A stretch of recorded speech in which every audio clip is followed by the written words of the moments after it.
okay. I I think we might be all right. Are we live? Are we? I know I'm not in 4K Yeah. because I have to zoom in my camera so much. But I mean, the image is in 4K.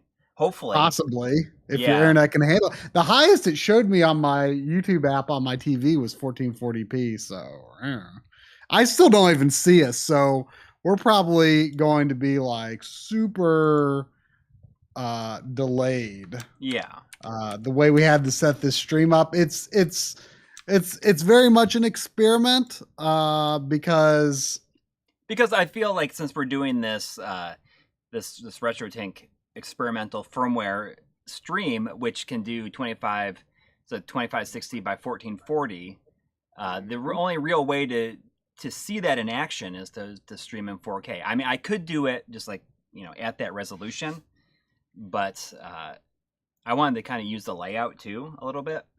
But right, we would have to like lay our cameras over the game picture.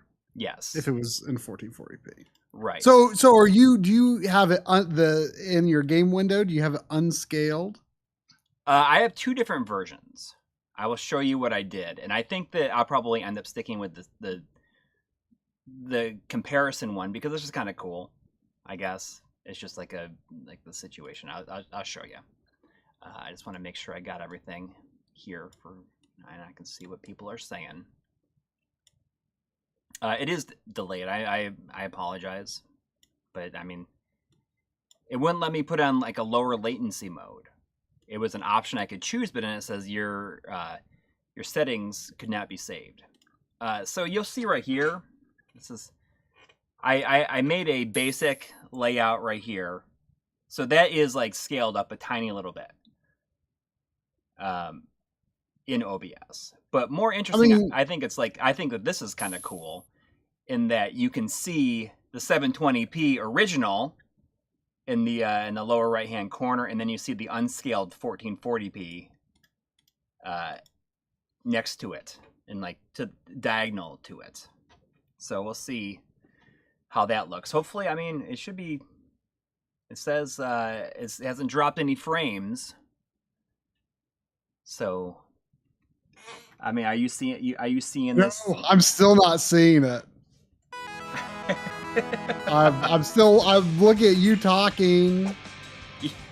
Oh, there's the bumper. Okay, now I finally see. Oh my gosh, is it that delayed? Yeah, it's pretty delayed. So the frame rate looks lousy too. Well, I mean, I'm not showing any drop frames here. Oh, now it looks smooth. It looks smooth now. There was a $10. Oh, okay. So you have the 720p original. That's native size if you're watching at 4K. Yeah, that's exactly. Funny. So isn't it funny to think about how small 720p really is? Like that's like the size, like on my 55-inch TV here. It's like the size of like a large tablet. Yeah. So I mean, once I realized that they would basically fit right next to each other perfectly in this window like that, it's like, oh, you know, I'm just gonna do that because I think it'd be kind of fun because, you know, that's the native PS3 output at 720p. And, you know, then we got the upscale, which, you know, like I'm using a HDMI to component transcoder, and like I am able to run it just using a splitter. So one is going to the transcoder, which is going into the G-Comp and then into the to the TINK, and then the TINK goes out to like one of my one of my capture cards, and then the other one is just the other split going into another capture card. So that's funny. It's just, you know, you want to give a little background on what exactly this is? Yeah. Like, so Mike, I guess it was this past week. Like I don't. How long has the RetroTINK Discord been there? Oh, like 2 weeks. Okay, so it's very new. Yeah. So Mike made a RetroTINK Discord, and on that Discord he has a channel where you can have you can experiment with experimental firmware where he's trying new features that may or may not work all that well, and he managed to push the RetroTINK 5X, safely. He has no concerns of it, being, overheating or anything. Pushed 2560 by 1440. Now, the RetroTINK can do 1920 by 1440. It's always been able to do that. I just realized what was happening with the frame rate. Yeah. When I knocked it down, I thought I was going down to 25,000 kilobits, right? Kilobytes per second. And it turns out I went up to 250,000. So I wasn't dropping any frames. I was just like uploading it 250. Is it 250? Oh, did you fix it? Yes. You can change that in real time? I mean, it let me. Oh. I'm going into the settings right now. Let me know if it gets any better. It's like 25,000 now. But anyway, so 1920 by 1440 is 4.3. So it's perfect for, most content that you would put on a RetroTINK. It is a problem like if you were playing, say, a widescreen GameCube or Xbox game or something. You couldn't use that with the 1440p mode, really. I guess you could have your TV or monitor like re-stretch it or something, but it's not letting me. It's still stuck at 50. It's still stuck at that. I'm gonna stop and then reload it. I'm gonna stop streaming and restart it. Right? Yeah.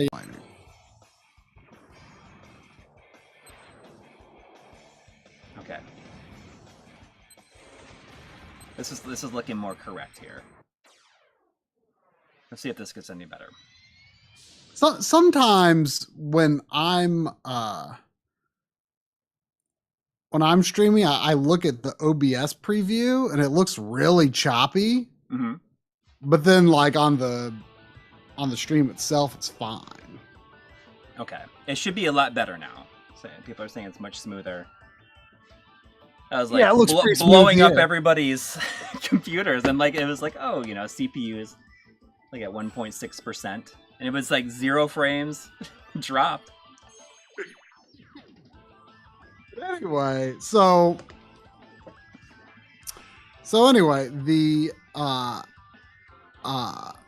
now it's a little choppy, but it might just be me. Yeah, it shouldn't be at this point. It's still saying. But anyway.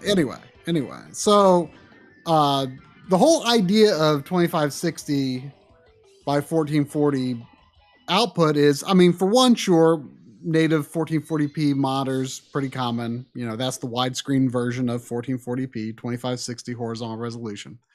But like to me, and I assume this is Mike's thinking as well, but I don't actually know for sure. But to me, the main appeal of it is upscaling 720p, because that's like the next frontier in scaling, right? Mm-hmm.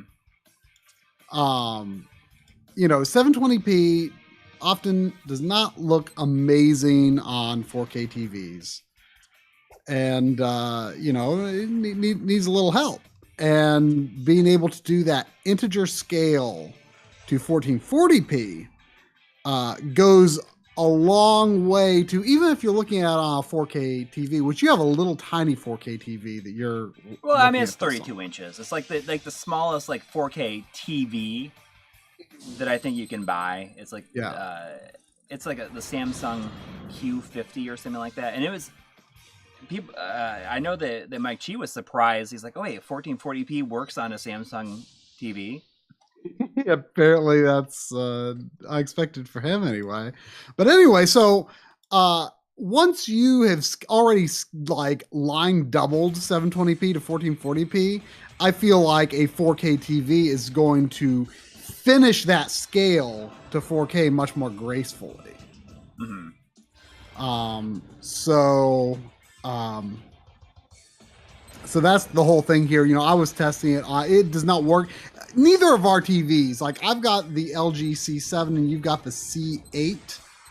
Right. And it doesn't work on either one of them. I believe it was maybe the C9 that first accepted 1440p. So we can't do it on our TVs. But I was testing it on my 1440p monitors upstairs.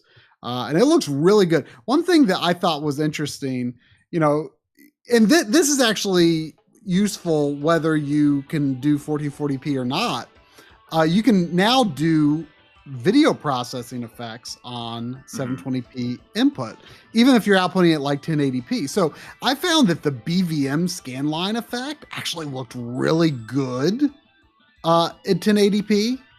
But if you have it at 1440p, then it almost creates this, it's really interesting looking. Like, I think some people, when I tweeted about this, some people were like, you know, ooh, scan lines on 720p. But the reason I thought it looked so interesting was because, like, if you think of the 3DS, if you look really, really close at a 3DS screen, when 3D is off, there's almost a 3D-like look to, or not 3D, a scan line. Hold that thought. So it's saying encoding overloaded, try a different preset. So I'm going to switch it from, I had it set at max quality. I'm going to switch it to performance, but I got to stop and restart real quick again. Okay? Okay.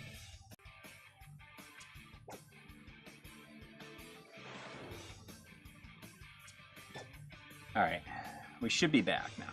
Let me know if we're back. And I set it to performance, so we're going to see what happens. It was just telling me consider using a faster preset. So I switched it to performance. Let's see if this works. Okay. But yeah, so I thought the BVM style scan lines looked really interesting on 720p content, because it's a similar effect to how, like, the 3DS, when 3D is off, there's kind of a sort of scan line look to that screen. Yeah. And I don't know. I just thought it was appealing, even though people don't think of scan lines. You know, someone commented, you know, like on the tweet that I made, you know, they're like, well, this looks good. I'm not sure it's authentic though. And I replied saying, well, most people have never actually played 720p games on a native 720p display. Right. Like 720p TVs, as I explained in the 4K just the projector episode, was 13. I think it's 1360 by 768 or something like that. I can't remember the number off the top of my head, but you know, it's this weird resolution that 720p is still upscaled to. So actually true native 720p, it's not that common.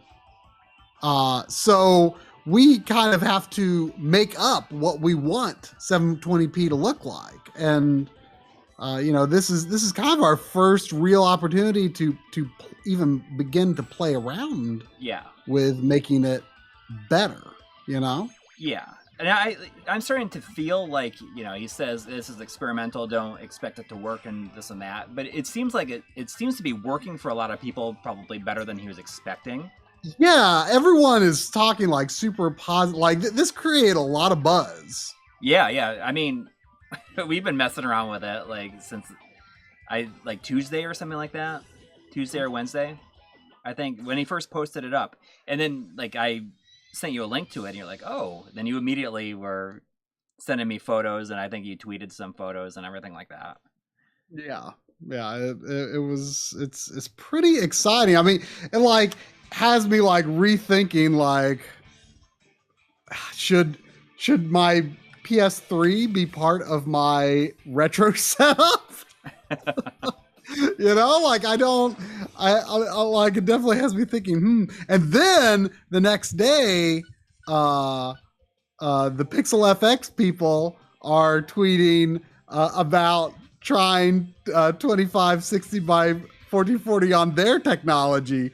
I think it was said not that long ago that 2560 by 1440 was not going to be on the Pixel FX Morph anymore, and now it sounds like Woozle is really looking at how he could squeeze it out of it. So I hope this sort of friendly competition is it's really fun. It's really fun. It's bringing good things our way, I think. Because tell me, just make sure that let me know if it's having any problems. It seems like it's not giving me the option or the warning or the suggestion. Before you get going, can you catch up on the super chats? Yes. Because they were a while ago, and I don't want to scroll up. Yes, there was $10 from Dot Christian. Thank you, saying I stopped playing with my RetroTINK 5X to watch this. There's $5 from Jonathan Hinson. Thank you, saying RetroNAS, Mike's custom 5X firmware, and the Mr. PSX core may be contenders for the best retro gaming tech released in 2022, and it's only February.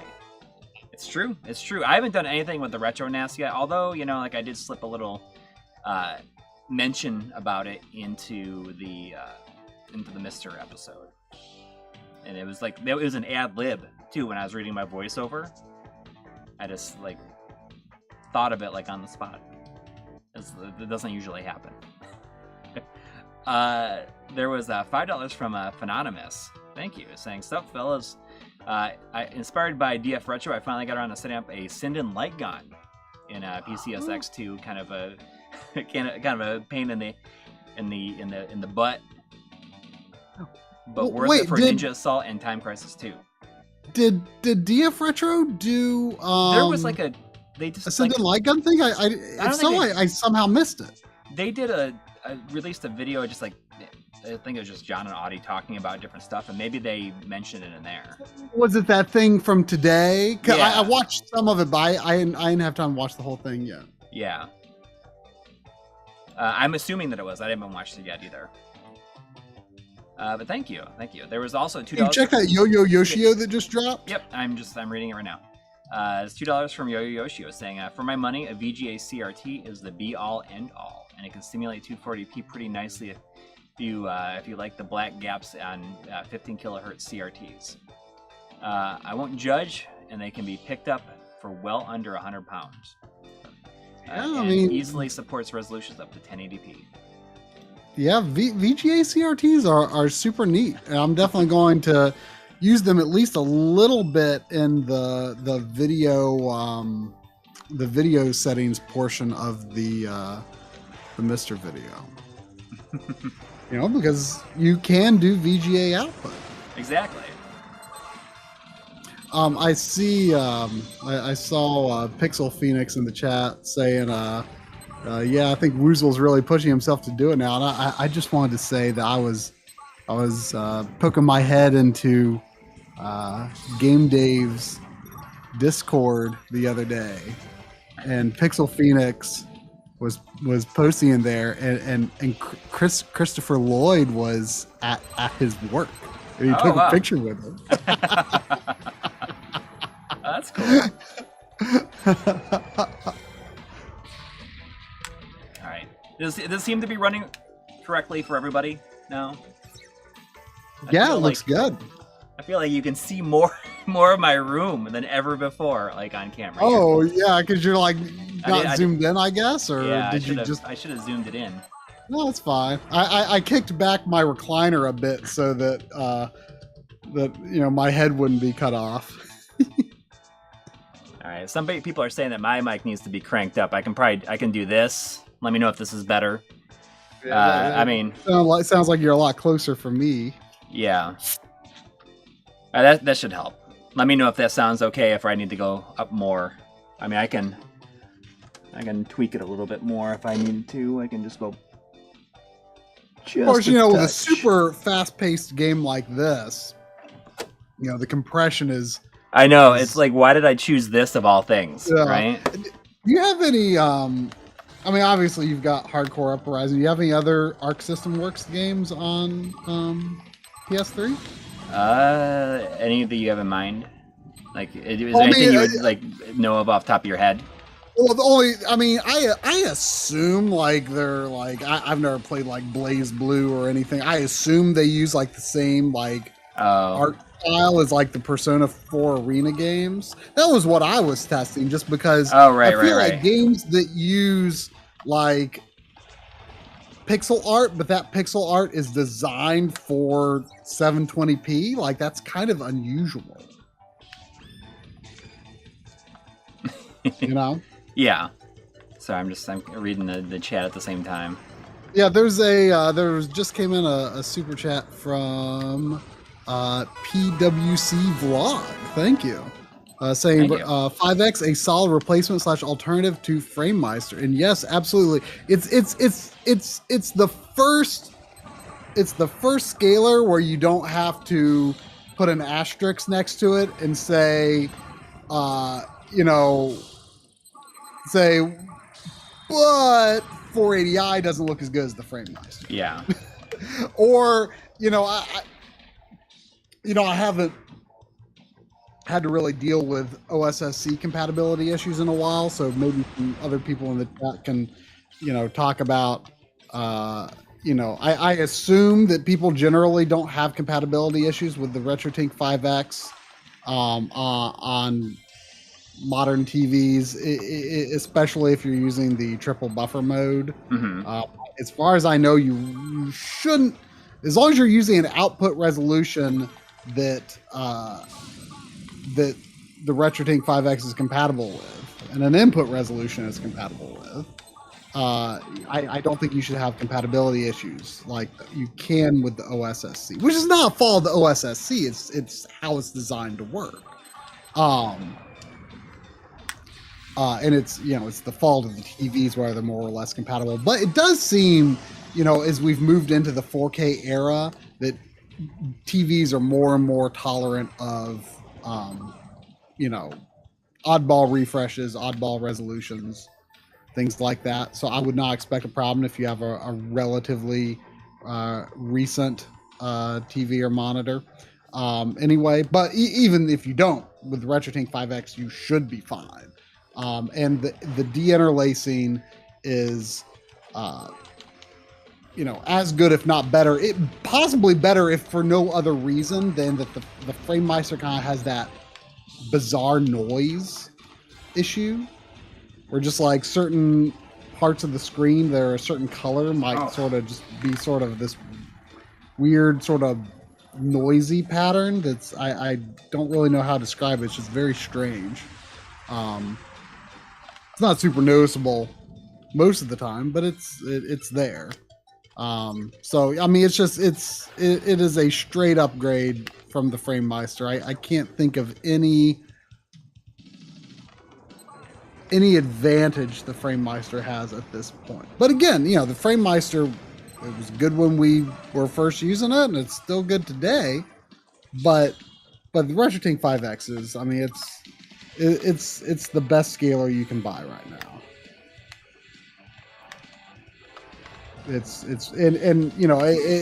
I did watch a bit of that DF Retro Direct or whatever it was called that John Oddie did today.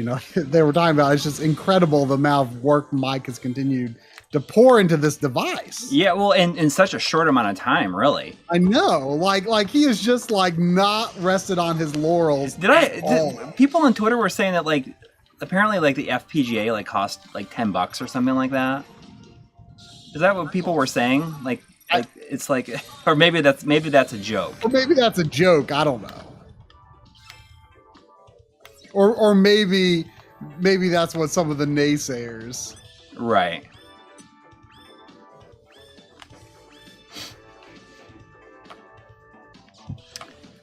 I see that the Calreese's Future Cell says, honestly, DuckStation and Polymega destroy the 5X Pro. I don't think that they're really comparable. Like, one of them is a scaler for original hardware, and the other ones are emulation. The thing is, I think I was replying to a comment where this came up recently. I think it was about the N64 Digital. and someone was saying, like, well, they didn't really know what like a good N64 emulator would be to use, but they were just like, wouldn't a good N64 emulator like totally destroy options like this? And I think, and I understand where it comes from. I think there's, a common perception that higher resolution equals better.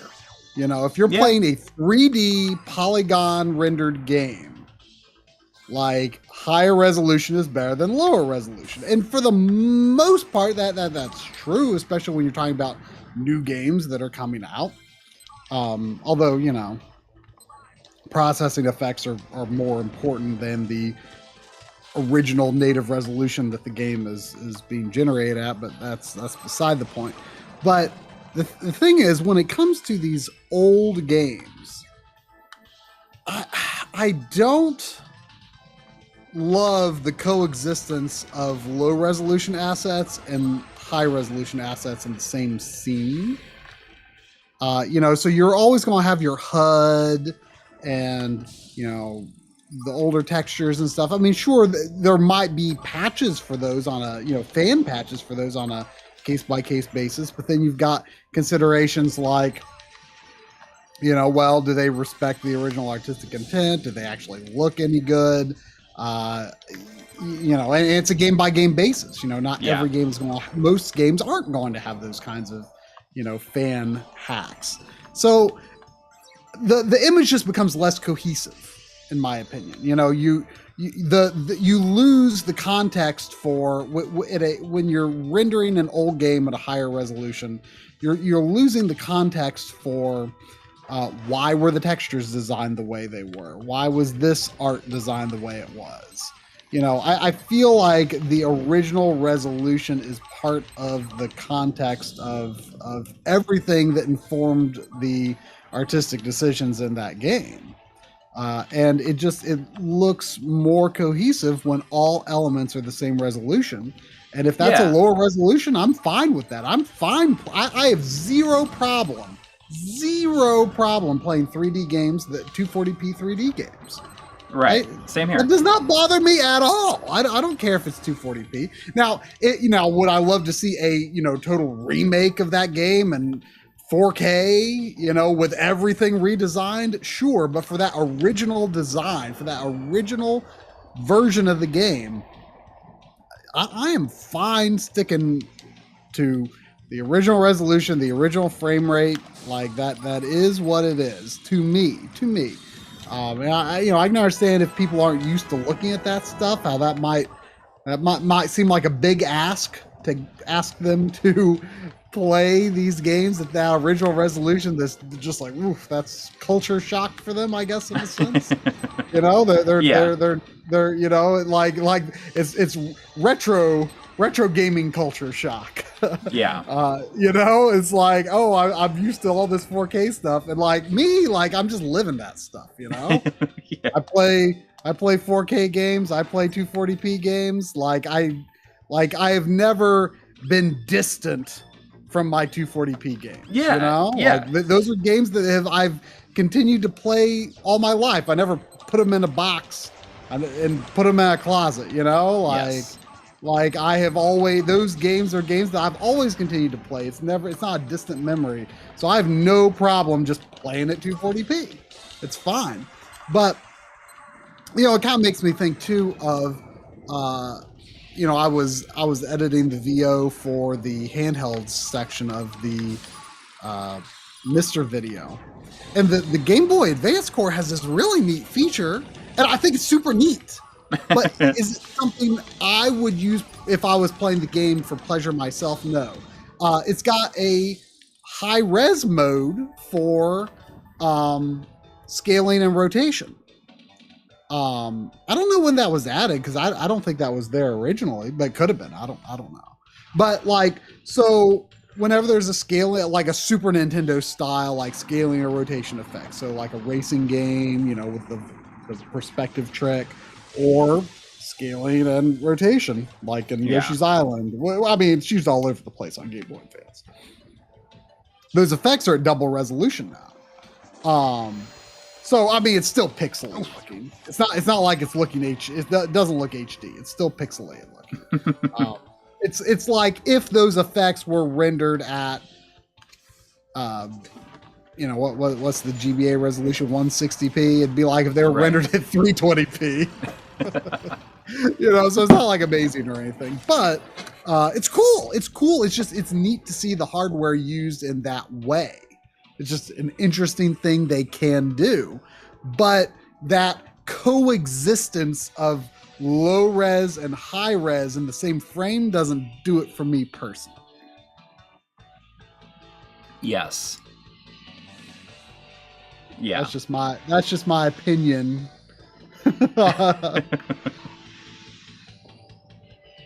But you're right when you say things like, oh, you don't really think too much about what games you're playing at what resolution. Like, you just are more concerned about whether it's a game you like. Now, for example, I love seeing, I buy like all of the, the Zelda HD remakes they've made. Yeah. And stuff. But, if I, whenever I actually get around to replaying Twilight Princess again and replay Skyward Sword, totally, I'll play the HD versions. But those versions are, have a redesigned, the art for the HUD and everything is redone.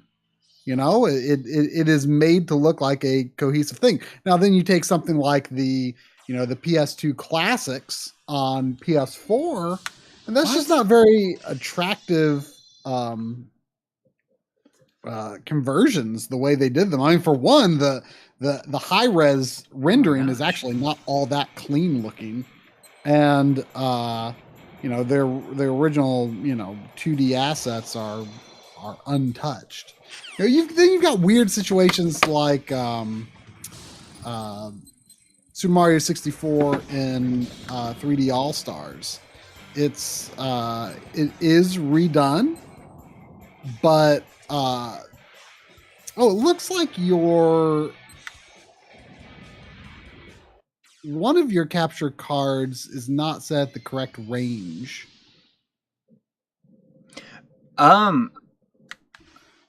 Which one? Well, when it got to the black screen, the 1440p screen was gray. So that's I've noticed. So either you're crushing. Well, that's the thing. So I mean, the other one, or it's showing it as the correct thing, but if I go into the Tink settings, I think that there's a bug with this, and I think that it's like wrong, like it's opposite. So if I go to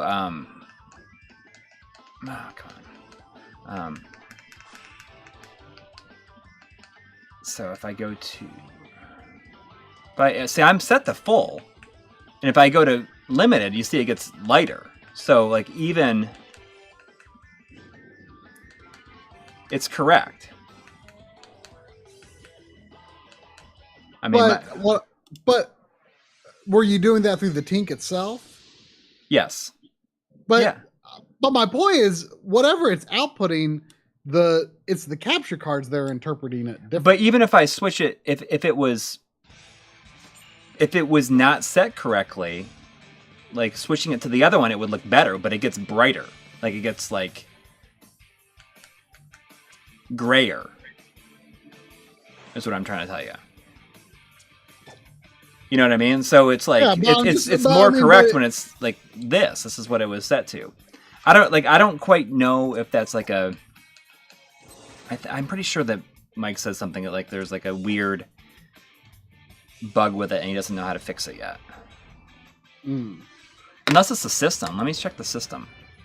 But I mean, how could it be the system if both one capture card is displaying correctly and the other is not? I just don't know which is incorrect. Well, they both like detect it automatically. Like the Magewell does detect it correctly. Like but I've noticed that this stuff does. Sometimes though it doesn't. Which is the Magewell? The big one is the Magewell. Sometimes it doesn't though. I usually do it manually on the Magewell, but I normally do. I almost always do full range on the Magewell. I feel like this might be set. The system, not that it matters. This price, I think, is set to limited, but because I just started putting everything on automatic because all my I don't devices. like that because then you don't know what you're outputting. But both cards like detect it correctly. And then my TVs like how I set them to auto.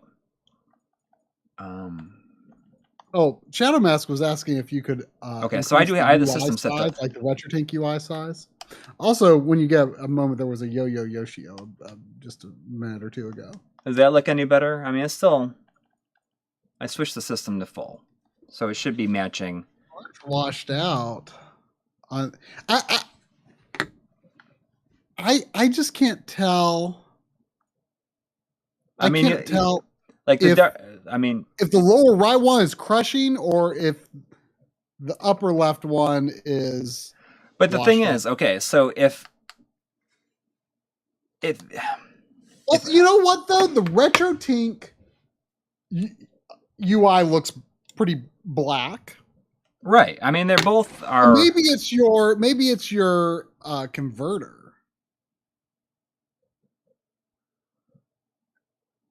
Well, now they flip. Now they're reversed. The upper left one looks crushed, and the lower right one looks washed out. Well, they shouldn't be. Can you think of a PS5 game that has color bars? No. Huh? No. But what I'm saying is that even if I go into the tank and if it was incorrect, like if the capture card was seeing the wrong thing, if I went into the RetroTINK and I changed it to that, it just like gets washed out. When I switch it to limited, it gets washed out.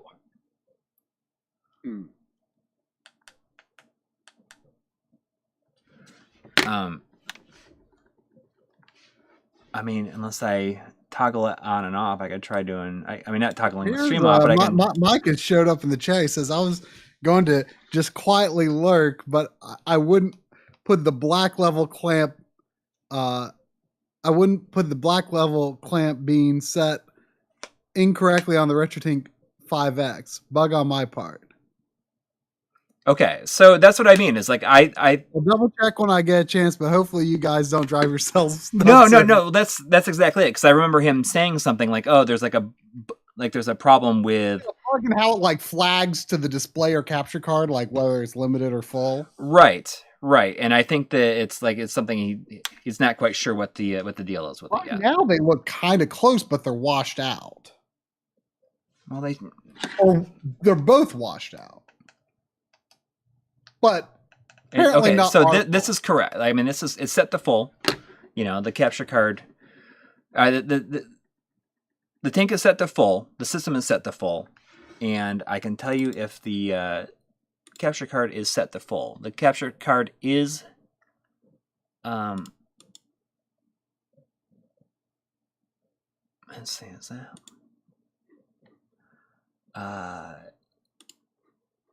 No, it's saying they look matched to me, but of course I could be like a minute or two behind. Hang on, let me see it here.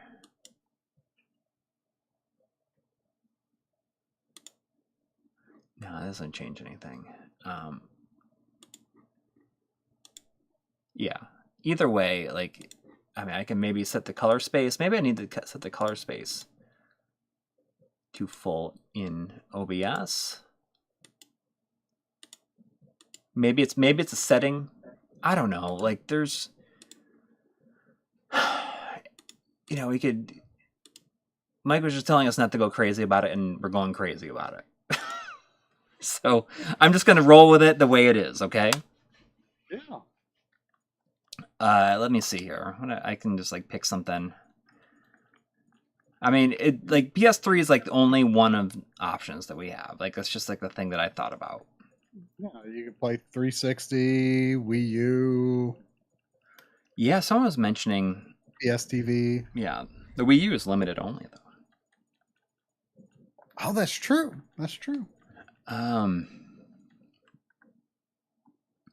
I could put in is the pawn shop down the road had a new sealed copy of MotorStorm on the PS3 that I bought.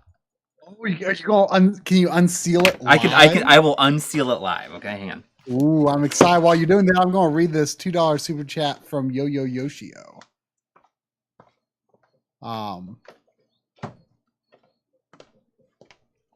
Or hold on. I think there were there two. So this is, I don't know if this is. Did you read there's two Yo-Yo Yoshios. Did you read the one where he says, personally, I use emulators for things like, okay, well, let me read that one. Okay. Personally, I use emulators for things like GameCube, Wii, Wii U, PS3, and so on. Or N64, which can look nice in HD, especially with HD textures. But then you have the Mega Drive, which isn't getting a resolution boost and loses basic analog audio. Yeah, I mean, I could see the argument. I mean, as long as you're having good success with like, PS3 emulation, I don't really know. I've heard that's further along than you would think, but Wii U apparently seems amazing from everything I understand. Yeah, there's two of them. Did you see the other one too? Yeah. And then the other one was something to note is that many PC games from the mid to late 90s support resolutions up to 1600 by 1200. And many were N64 ports, so it's not a rule that these games were only designed for 240p, although textures do appear sharper the lower the resolution. Well, yeah, I'm not saying like, the individual game, like the 240p is the only way to view, Turok Dinosaur Hunter or Star Wars Shadows of the Empire, or whatever else was ported to PC eventually. I'm just saying like the N64 version though, like that specific version of the game, like unless you overhaul the rest of the game, redo the textures, redo the HUD, to me, 240p defines that version of the game. But if you do, I bet if you do at a high resolution, there's more work that has to go into it. But that's just me. So anyway, MotorStorm. So this is, I don't know what the deal is with this, but this is a not for resale version. Really? Yeah. I don't know if it's probably a pack-in then. Yeah, but I mean, it is like, I see Lord X Musion is saying, but WATA though, and I could probably get this WATA rated, but nope, I'm gonna open it. So I'm gonna. It feels pretty heavy, and on the front of this it says, "Please install system software 1.80 located on the MotorStorm game disc to enable Blu-ray movie functionality." Could it not? Could the system not Blu-ray movie functionality? I thought it was. I mean, I thought you could. No, what's interesting here? I don't know why this game is booting up while you're. Oh, it's Under Defeat HD. I love this game. Oh, okay, but so is your PS3 menu set to 720p or 1080p? I had the system set to 720p. I just like to do that. I just left it at 720p. Well, that's so interesting though, because when you were in the menu, the black levels look the same on both screens. But now it's wrong. But now, once it came with the French manual, then they're different again. So that's why I thought, well, maybe it's the different resolution that's flagging it weirdly. So this must be the Canadian version because it has a French manual with it in addition to a U.S. English manual. Oh, interesting. Yeah, Voltar, we were just talking about that. Mike says that there's some bug of how I think how the RGB range is flagging the display devices or something. It could also be on our end, but we couldn't figure it out. I mean, and it's also, we're doing a conversion of HDMI to component here, because you're not using component cables out of your PS3 here. Yeah. Indeed. I feel like if I were to set something up like this permanently, I feel like I would want to use, to the extent I could anyway, I would want to use the component cables like out of the PS3, out of the Wii U. Unfortunately, I've got an Xbox 360e model, and I don't think it can do component output. It's got like a 3.5 millimeter jack for analog video, and I think all it does is composite, I think. And it's like that headphone jack type, like the 3.5 millimeter jack, right? Did you say that? Did you just say that? Yeah, I think on the E model. Yeah. But yeah, the black levels are wrong. We know that. It's some sort of range issue. The capture card is misinterpreting it. Yeah. Because even switching it, then it's like still nothing wrong. we can conveniently do about it right now, but it's not really the point. Yeah. There was There's several. It's like yeah, there was. Oh yeah. So the original under the fee was a Silva, Dreamcast game. 579. Thank you. Saying off topic. Do you guys think there will ever be an optical drive emulator for PS2? Soft mods work great, but they cannot access built-in PS1 hardware. Yeah. I think so. I personally am very interested in the idea of PS2 optical drive emulator.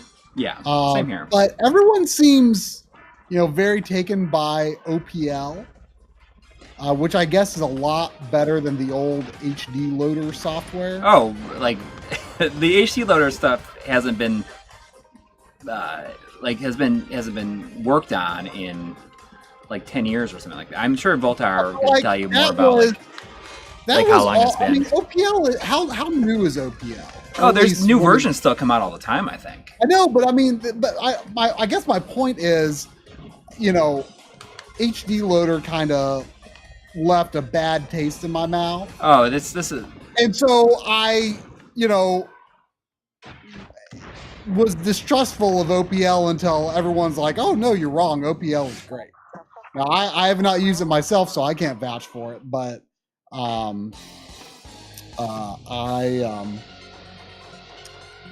I do want to figure out how I can get that going on my PS2. But can you only use it on a FAT? Like, I really don't know what good, if any, methods you have for loading games on a PS2 Slim. Right. Do you? I don't know. Not on the 9000. I think that it's. I don't know if FreeMIC boot or anything like works on that.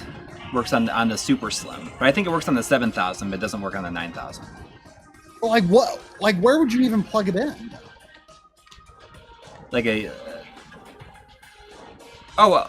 You'd have to do it through the network cable, I think. Like you'd have to. You can store like you're talking about like installing like the games and stuff. Yeah, it'd probably have to be like a network share because that's all built into it as well.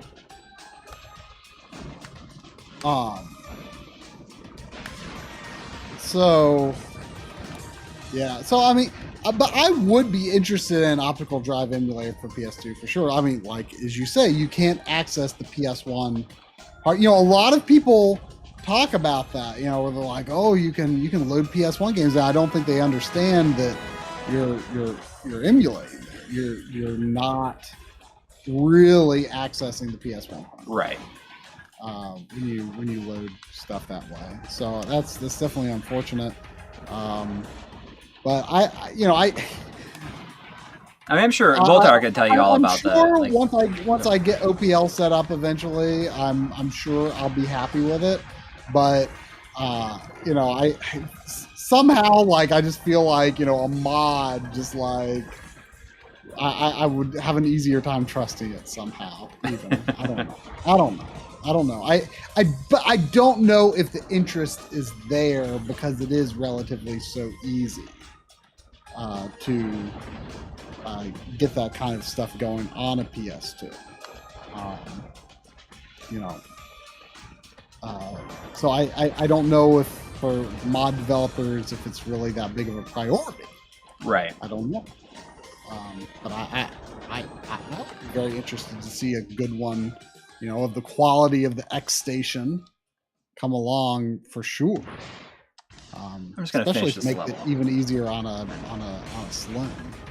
So I've got a couple of Slims that, you know, I don't fully trust their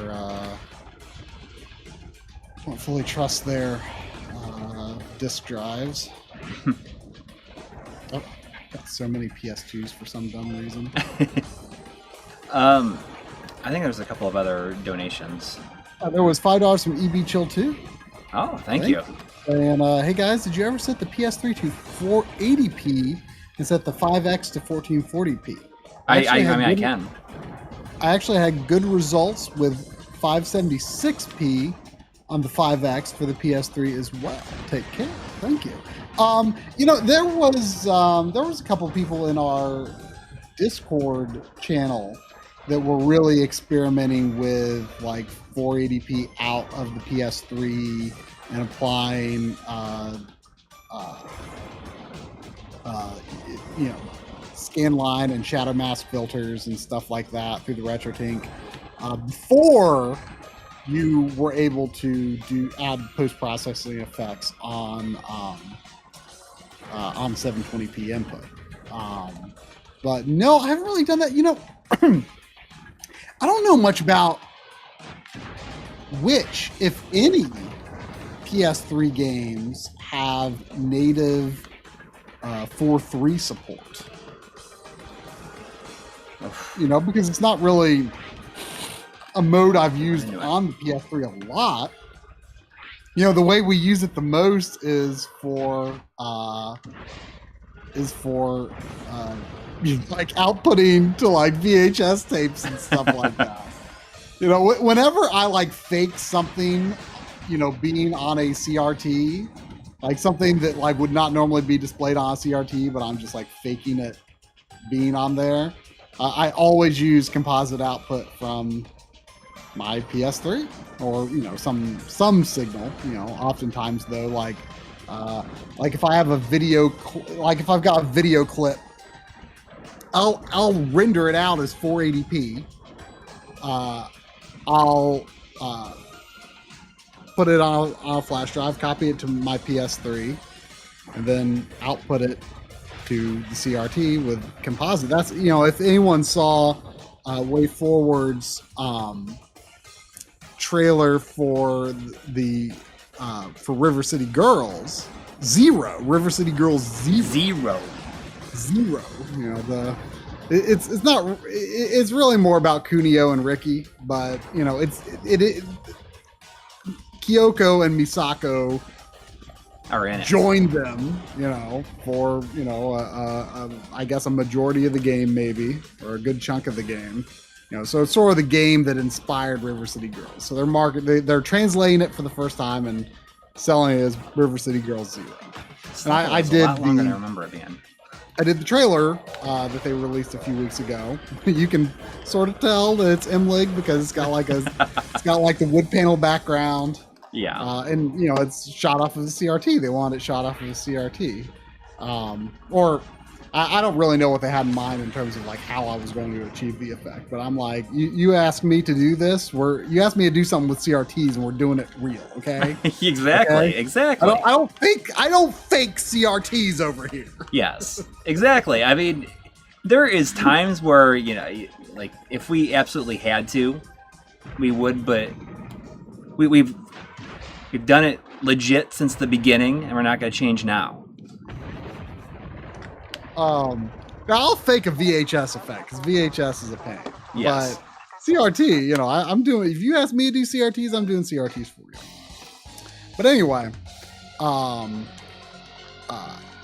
I put the video clip, like I put like the company logos that like fade in and out at the beginning, and then the game art that appears with the logo. I played that off of my PS3, and I do love. There is something about the look of the PS3 menu in 4.3 that I really love. Like everything is bigger. It just looks really comfy to me. Like it's just something really nice about it. But I don't really know anything about whether any actual games do a 4.3 mode. That'd be really interesting to know what, if any, do. I'd be really interested to know that. The reason the color is different, I think it's just because the color range seems to be messed up on the tank, as far as we know right now. It's a bug. I would blame the way the capture card is. I mean, it might be a bug for Mike to fix, but I think the blame is probably more on the just the way that one capture card is interpreting it correctly and the other is not. That's what it is. That's what it boils down to. What else do I got here? I mean, is there anything? There was a $2 super chat from Fun Explore Games. Ah, that's one of my favorite things to do with games. Is to have fun and explore them. Saying, just watched your RGB masterclass. I have original Xbox. Yes, original Xbox. Obviously people ask for it all the time, and we, I know it's been forever since we've done a console specific episode, but we have full intention to do it. I mean, official component, the music right here. Sorry, when the music comes in during the intro of Bionic Commando ReArmed. Oh, it's great. It's so great. Okay. But official component cables are good. Any of the official options are good. Cheap component cables on original Xbox are really bad. I have relatively recently gotten a hold of a Make Megahertz HDMI mod for it, and I haven't used it a lot, but it seems pretty good. It's only 480p output that you get from it. But it does seem good. Mike Chi was actually, I saw him say a while back, he was kind of dissing the analog output from original Xbox. And he was saying that he thinks you really kind of need a HDMI mod to get good picture quality out of it.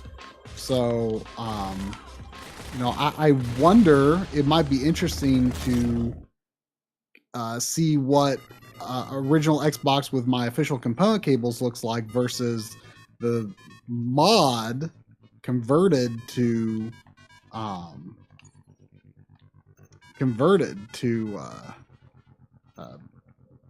analog to the RetroTINK. I don't know.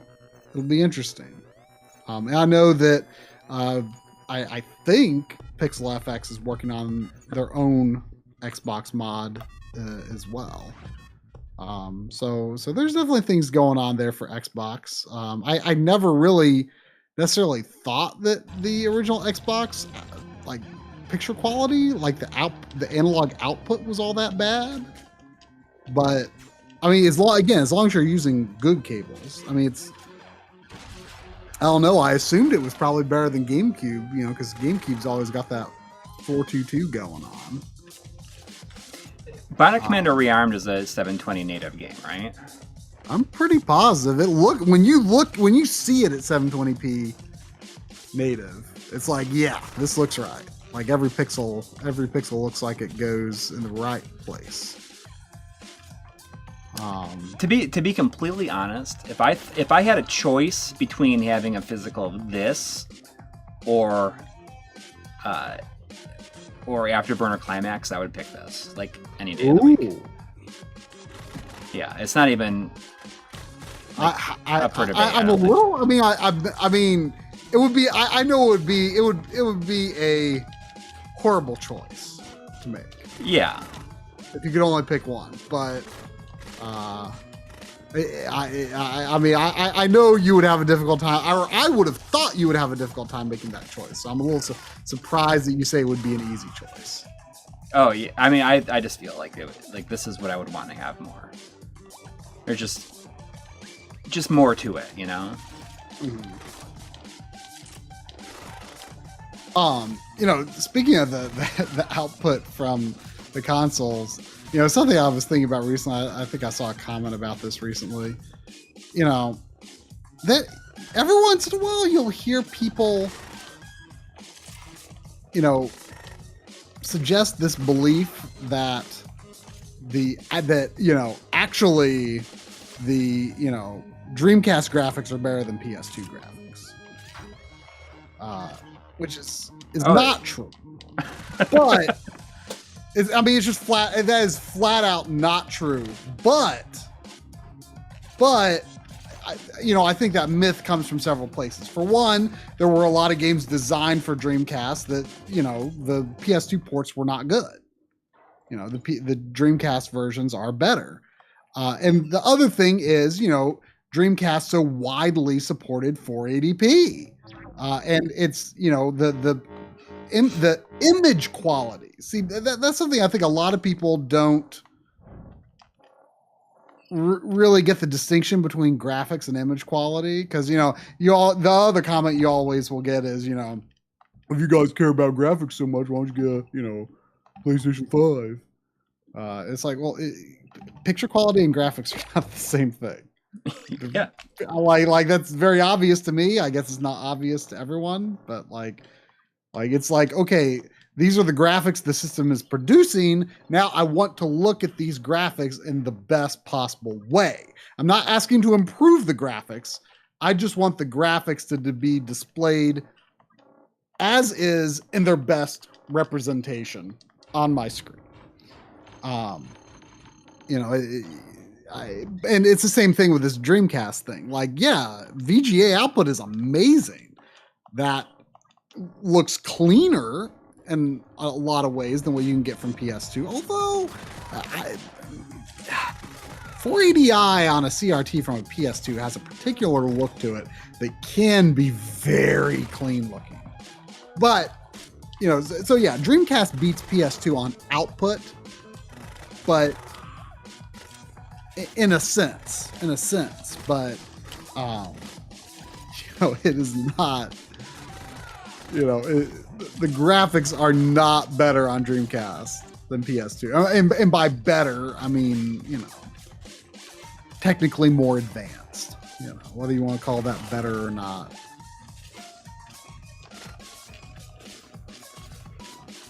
And then there was also $5 super chat from old Blade Blur. Oh, thank you. Always good to see Blade Blur hanging out. Saying, glad I could finally make it into one of your streams. Excellent work in 2021, and I can't wait to see all your wait for all the content in 2022. The best to you both. On to you too. Yeah, I mean, you're going to be waiting a few weeks for the first content of 2022, unfortunately. But that's because we committed doing this Mr. video. That's why we released our, you know, marathon video on the last day of January, just to get something out there. Because this Mr. video is I finally I should have had this done earlier in the week, but I had freelance projects that kept having revisions that kept distracting from my time and other little things I had to do, and I finally got all my audio strung out. So from here on, it should be really easy. And your segments, you said, are like 64 minutes, right? And I'm guessing... my segment, if you don't count the intro and the ending, which I guess both of us recorded the ending in case. We don't really know who's going to do it. It's going to be 2 hours long, at least. It's going to be probably over. I'm sure it's going to be over 2 hours long. Yeah, it's intense. But you know, you know, as long as it's out by the last day of February, I'll be happy. Yeah, exactly. That's all that really matters. Very doable. And then very doable. You know, like I'm gonna do my setup tour video. Yeah. after that. You know, like we're it's just there's just a lot to it this time around. It's a beast of a video, but you know, like I like the idea though. Like I feel like we should make a tradition of doing a Mr. video, like as the first video of the year. But after this one, we can just talk about what's new. Yeah, we don't have to talk about, you know, everything. Right. Should I pop this this MotorStorm in? Yeah. All right, hang on. I forgot. I almost forgot about it. You already opened. There was there was a $2 from Yo-Yo Yoshio. Saying since the chat is a something of comments, I'll donate my message. The PS2 Slim can be modded to get to use an HDD, or you can use Ethernet streaming called SMB. You can store ISOs on a PC and stream the data through your router. It even updates new games real time. You know, I wonder if you can use Look at that. Wow, I'm just looking at your Guacamelee there, and I like completely forgot that Guacamelee is old enough to have been on a PS3. This has no patch. It doesn't have. When I check for a patch, that would make sense for a pack-in version, you know, a later version of the game. But you know what? Launch games, a lot of launch games though, launch games can't update through the. Yeah, you're right. You're right. I saw. But anyway, there's a Yo-Yo that's Yoshio. interesting. Two of them actually.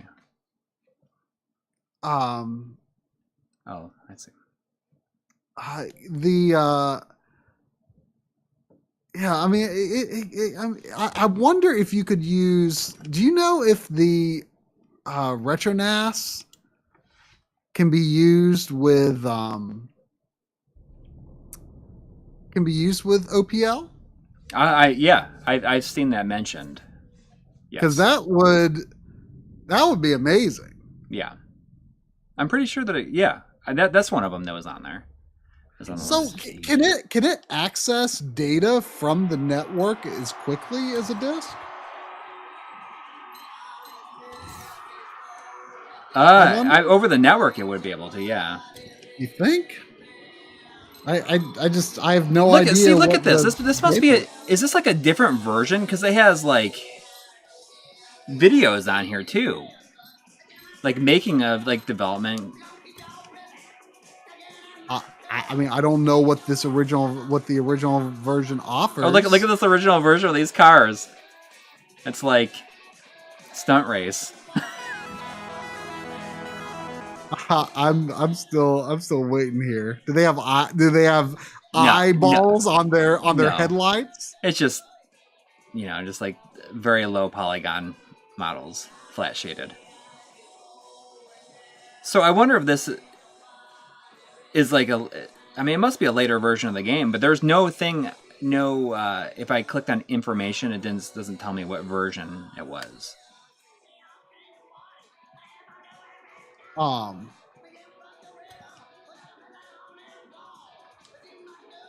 There was also a $1 from Yo-Yo Yoshio. Thanks again. Oh yeah, look at those. That's funny. those low polygon. Saying Dreamcast is better in some ways and worse in others. Half the RAM of PS2, but double the VRAM. A slower CPU, but it was easier to program for. It had full color textures, while PS2 could only do 256 and had hardware-based bump mapping and other effects.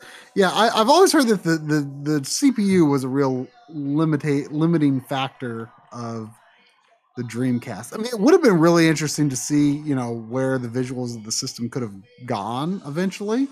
And really a lot of the PS2's visual achievements are down to frankly just the popularity of the system. It got a lot of exclusive games. A lot of games were built first and foremost or only for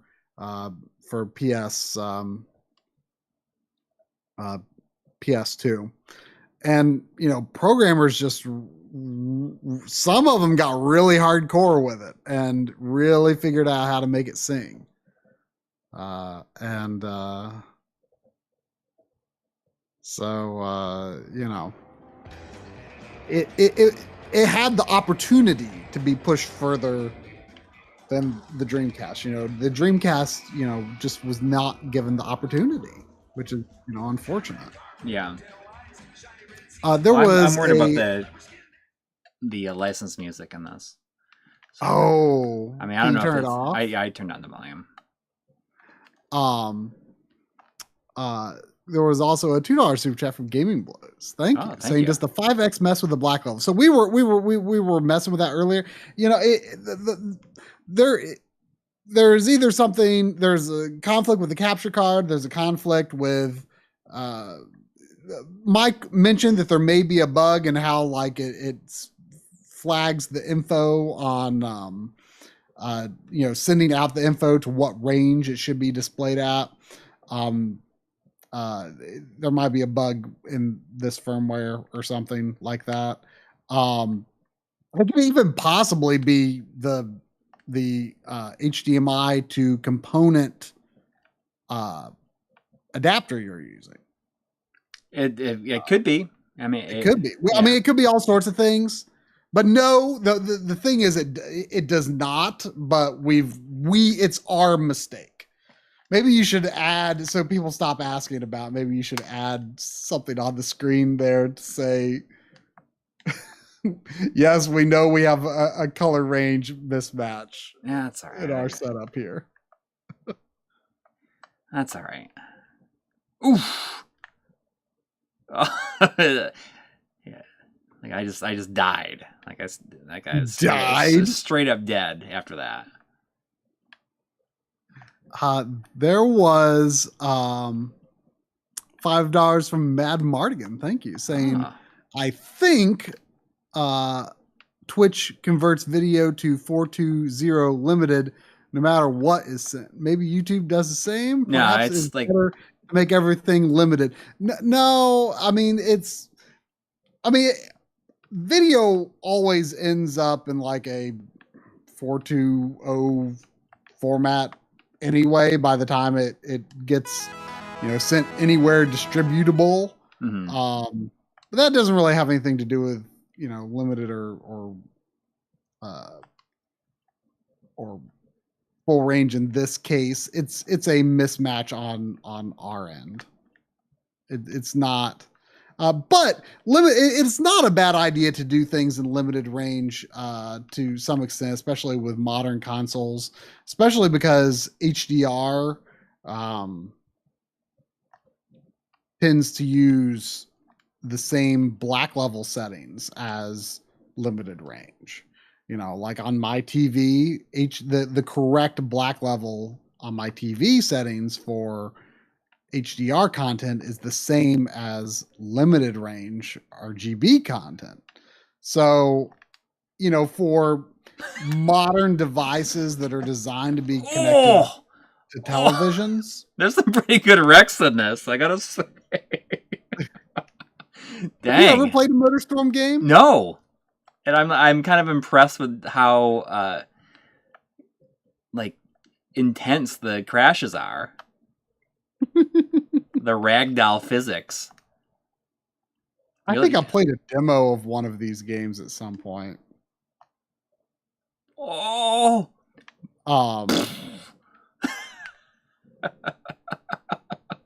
It's just like this. It just shows your character's body like writhing through the air or down a hill in ultra slow motion.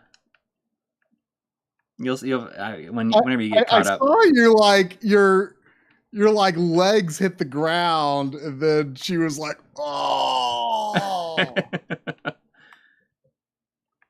That's kind of funny. Jeez.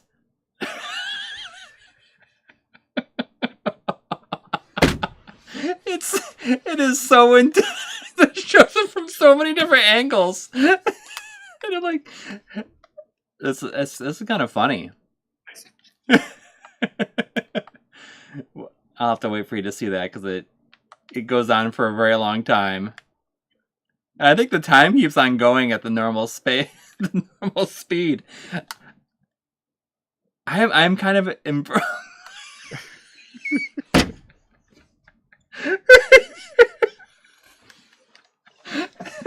I can't believe that the wrecks are like this in this game.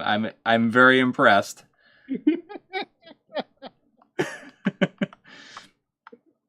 I mean, I don't know if you're like caught up or anything like that. I'm watching a pretty good one right now.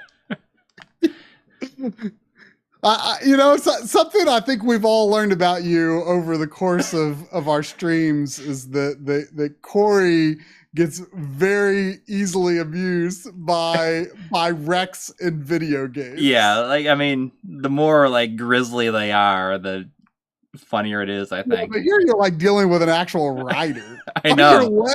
Oh my gosh, look at your leg. I know. That leg on that, the last one I saw anyway. That was pretty if you like hold down on your boost, it doesn't like your vehicle doesn't overheat and then slow down. It like straight up blows up. And your character flies off of it. That's amazing. Yeah. This is hilarious. I can't believe like that it's like this. Are the other ones? Do the other ones have the kind of crashes like this? I mean, you don't really see crashes like vehicle crashes with people like getting flung around like this anymore. I mean, you could be playing a vehicle car. I mean, this ATV is just like one of many vehicles you could be driving. I am playing it like Burnout, like it's. Yeah, and you're not winning. No. Maybe you should commit to playing this game and. No, this is include it in the games we played. Oh, I'm definitely gonna put something about it because I will come back to this. If I knew that this game had these kind of wrecks, I probably would have played it a lot sooner than I did. I just recently got this though. Yeah, like I think I got it like on Wednesday or something like that. Because it's just so. How much was it? $5. It's $4.99. Sealed. Nice. I got this, and I also got. I think I got the first like Professor Layton on the DS. It was like in great condition for $5 too. It was like complete, everything in there, and it looked like it was barely even played. I don't know if that's expensive now or what. I would have expected to be worth a lot more than that. What? That's what Curious Village. Professor Layton in the Curious Village, right? Yes. Is that the first one? Yeah. I wonder if that's expensive now. That's the only one I have other than Professor Layton versus Phoenix Wright, which is great. Oh, I forgot that they had like a kind of a crossover like that. Yeah, it's great. I didn't love the first Professor Layton that much, mostly because like most of the puzzles are things that you could do with it not being a video game. I'm just watching you covering your mouth and smiling and grinning so hard while your character is flying across the sky. It's horrible, right? But I'm just watching you watching. You're like, while I'm just like rambling on about whatever I was rambling on about a minute or two ago. Yeah, I got to try a different level. This has motion controls in it. Oh well, it's not an expensive game. I mean, it's like. Is it more than $5? For the case, it's like $12, $15, okay. I guess, or so. But I guess my thing with that game was like, you know, it was kind of inspired by, I guess, like this series, this like brain teaser book series in Japan. and I think a lot of the brain teasers may even come from those books, but they're just kind of associated with some art, and you just like think about it and then enter your answer. But there's not like a lot of interactive elements within the puzzles. Like there is like exploring the town and stuff, but it's The names in this are hilarious. Mohawk, Indiana. it's interesting. I mean, the story is fun. And the Leighton versus Wright game kind of gave me some hints as to how the gameplay may have evolved in the series. So I am kind of curious about some of the others. Do I need to either be Mohawk, Indiana, or Monarch Champ? I don't even understand these names. Do you have any other MotorStorm games? No. You like want to get them all now? Well, I feel like the Rex are something that they probably toned down in future ones, but hopefully I'm incorrect.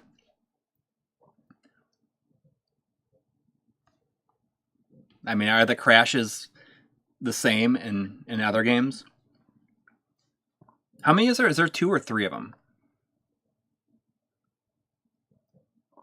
I feel like there's 3 of them. 3 of them, but you know, I bet there's like also like a PSP or Vita game, and or maybe. I'll look it up.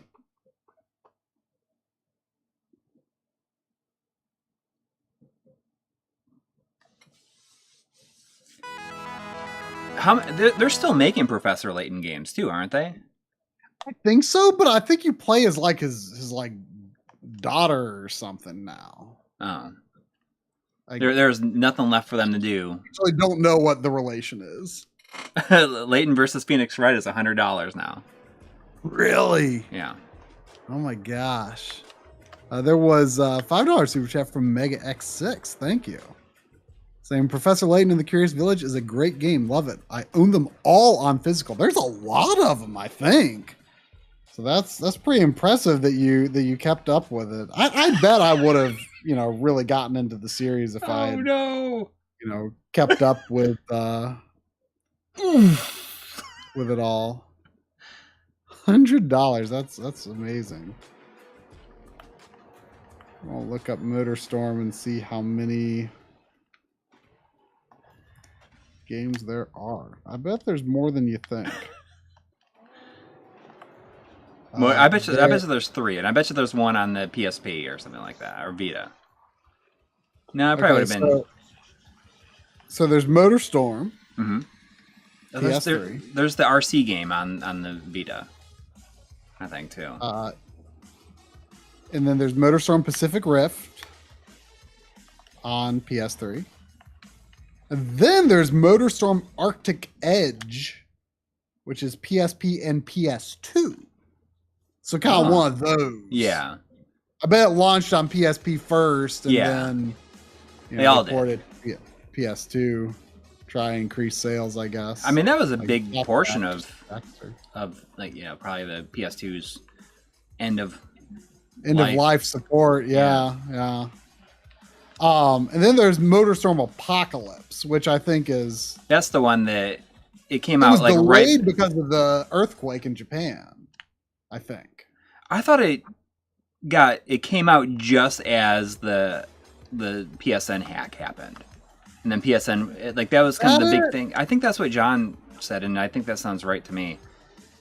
I feel like I know some games were delayed or even canceled because of the big Japan earthquake and tsunami. I forget if that was. I felt like that was one of them, but maybe it had a bunch of things. And then there's MotorStorm RC on the Vita. That's not something that could actually connect to like an RC car or something, was it? No. Like Mario Kart, I saw that Mario Kart game, that RC Mario Kart game, pretty steeply discounted a few times last year, and I was pretty tempted. Like I really want to see how Sandy would react to it. Yeah.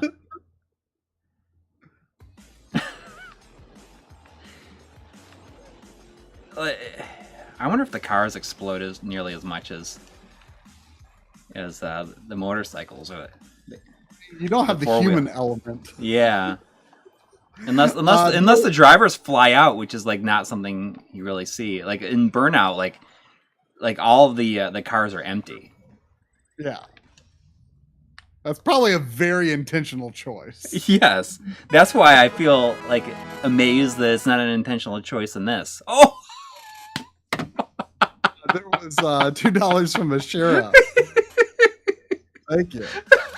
Saying, oh my gosh, I'm looking at a pretty good one right now, but I'm sure it's not what you're laughing at. Oh, man. Saying ragdoll physics are the gift that keeps on giving. That is completely true. You know, this is like almost as good as survival mode in Driver, I gotta say. In some ways, it might even be better. Are you seeing the one that I was laughing at? Where she's like flying. She like flies up from underneath the incline. No. Oh, yep.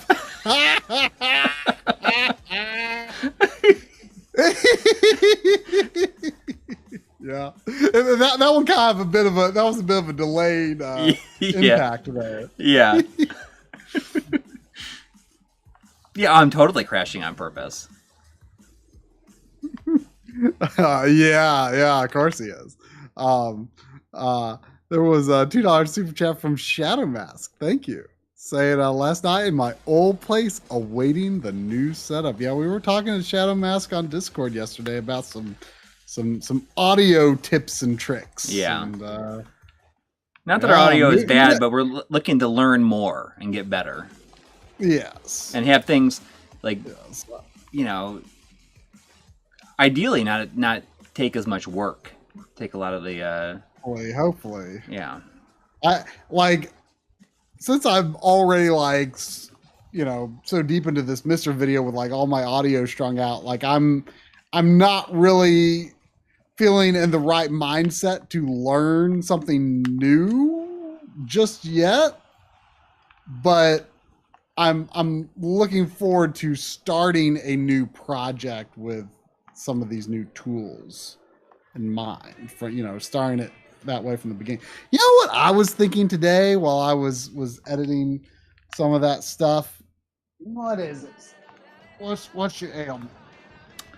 Gaming Blows wants to see Bionic Commando, the reboot Bionic Commando, which you already did. No, not Bionic Commando. The 3D one. I could do that.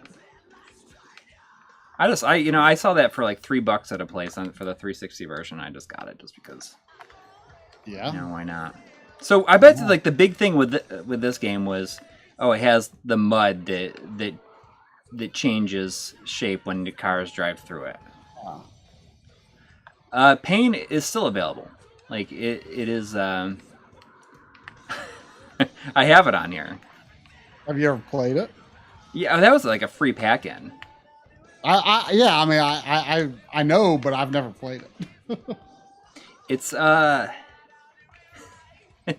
it hasn't really aged well in terms of like not just in content. I mean, like in like gameplay, but also like content. Like there's it's obnoxious, and there's like some like really awful like stereotypes and stuff like that in it. I can see why they haven't brought it back, and why I think it's not like fondly remembered. It's so funny though. That was free for everyone for so long. Like they just there was like free download codes for that in like every PS3, right? For a long time, I think. Oh, come on! Oh, it sure says they worked on the Bionic Commando reboot. Oh, with like both of us like that. Oh yeah, I've finished it multiple times. Yeah, you did a video on it. Like it's like you know I can't even qualify. The character designs and characterization of the characters was pretty bad. Like everyone, like I don't think I've played a video game where every single character was just like, oh man, there was a slow motion fall and your head was about to hit the ground, like, and it cuts. I know. I was like, oh. Cut away.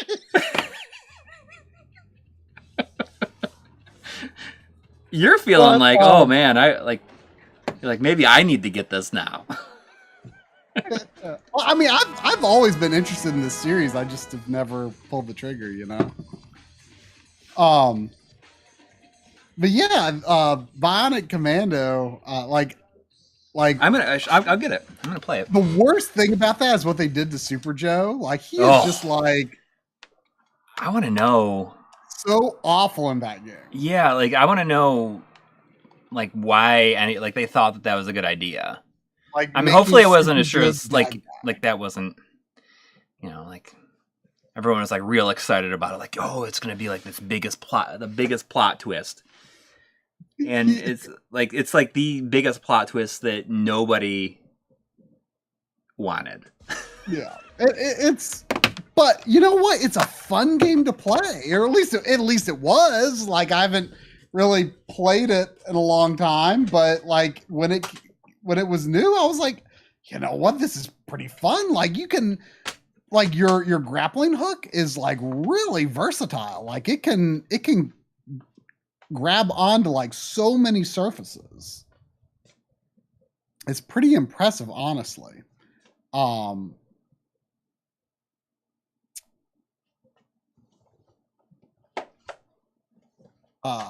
And the other thing I think is funny about is like they like way overused like the Bionic Commando like level 1 theme, but I kind of love it.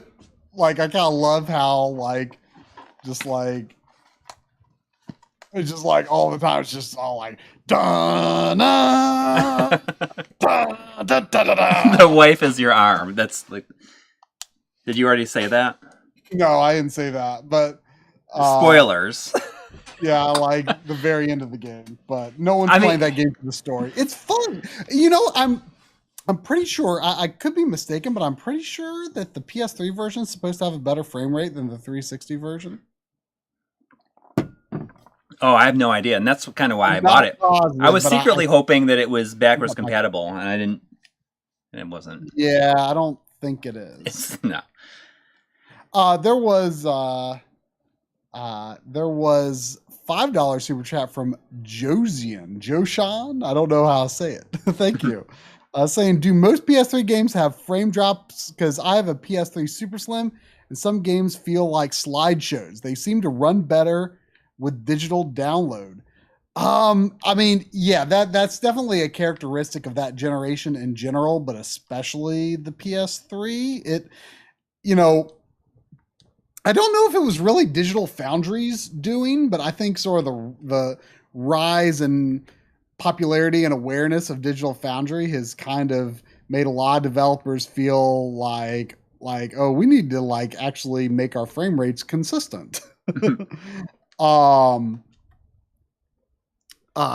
you know, things really improved in the PS4 generation, but I would not blame your console for it. But it's interesting that you say that the game seemed to run better as downloads. I think I've heard that before too.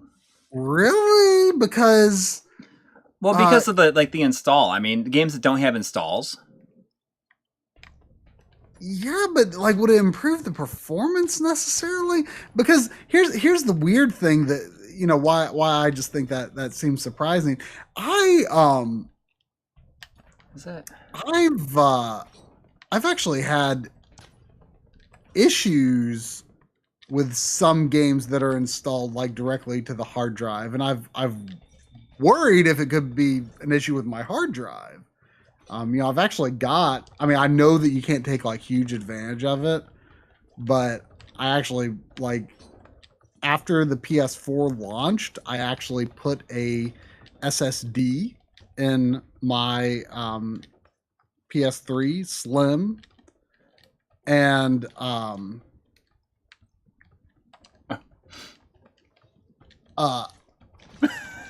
you know, it actually the menus actually run a lot smoother with it. I'm not very good at this because that's been in. Well, I mean, yeah, you have no idea what the controls even are right now. Yeah.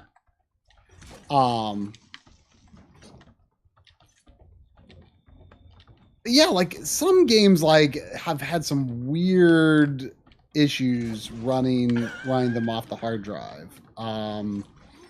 So I don't know.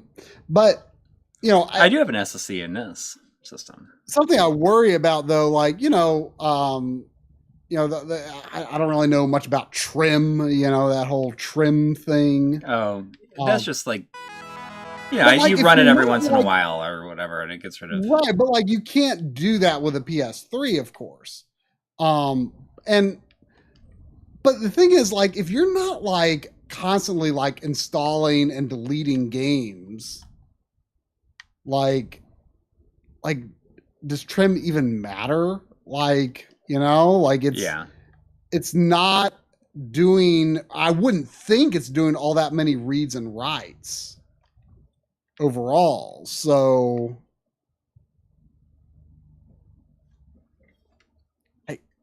it's probably fine, but sometimes I wonder, should I consider putting a different drive in my PS3 again? Like, the reason I did that was I thought, like, you know what, like, I just want to put like this like non-mechanical drive into my PS3 now that the generation is over. I'm not like all that likely to really use the system that often anymore, not as often as I had been using it, because I mean the PS3 was, I used it extremely heavily during its generation. I used the Wii and the PS3 both a lot. Probably the PS3 a little more than the Wii. And I didn't have a 360. So I thought, why not put an SSD in it? Just get a little, the menus run a lot snappier with it. I forgot you could like look the guys up. Clark says, try not really. Trim isn't too important for mostly static data. I'm real bad at this. Thoughts about playing Tomb Raider on the GBA? I saw a little bit about, I saw a little video footage of that on the little DF retro video that John Audi did today. It looked, super impressive. There are some like kind of 3D games on GBA. Like, isn't the GBA version of like 007 Nightfire kind of this like 3D thing on GBA? And it's like kind of surreal looking. I'm not really sure how they are pulling that off. And there's like a pretty okay version of Doom, isn't there? On GBA? Yeah, I think so. I'm like so bad at this. Look at how bad this frame rate is, though. All these guys attacking me.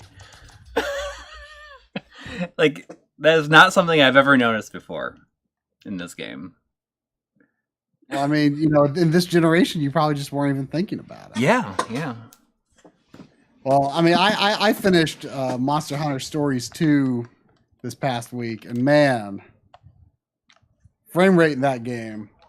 I immediately, because everyone's like criticizing the graphics of Pokemon Legends so much, and like I did not intend to start Pokemon Legends up right away, but like I thought, like I feel like taking a peek at this game immediately after finishing Monster Hunter Stories 2 is going to like really put it into context for me, because the frame rate is so bad in Monster Hunter Stories 2. Like, it's uncapped too, like I looked at a video online that had like a little frame rate analysis on it. I don't know how accurate it was.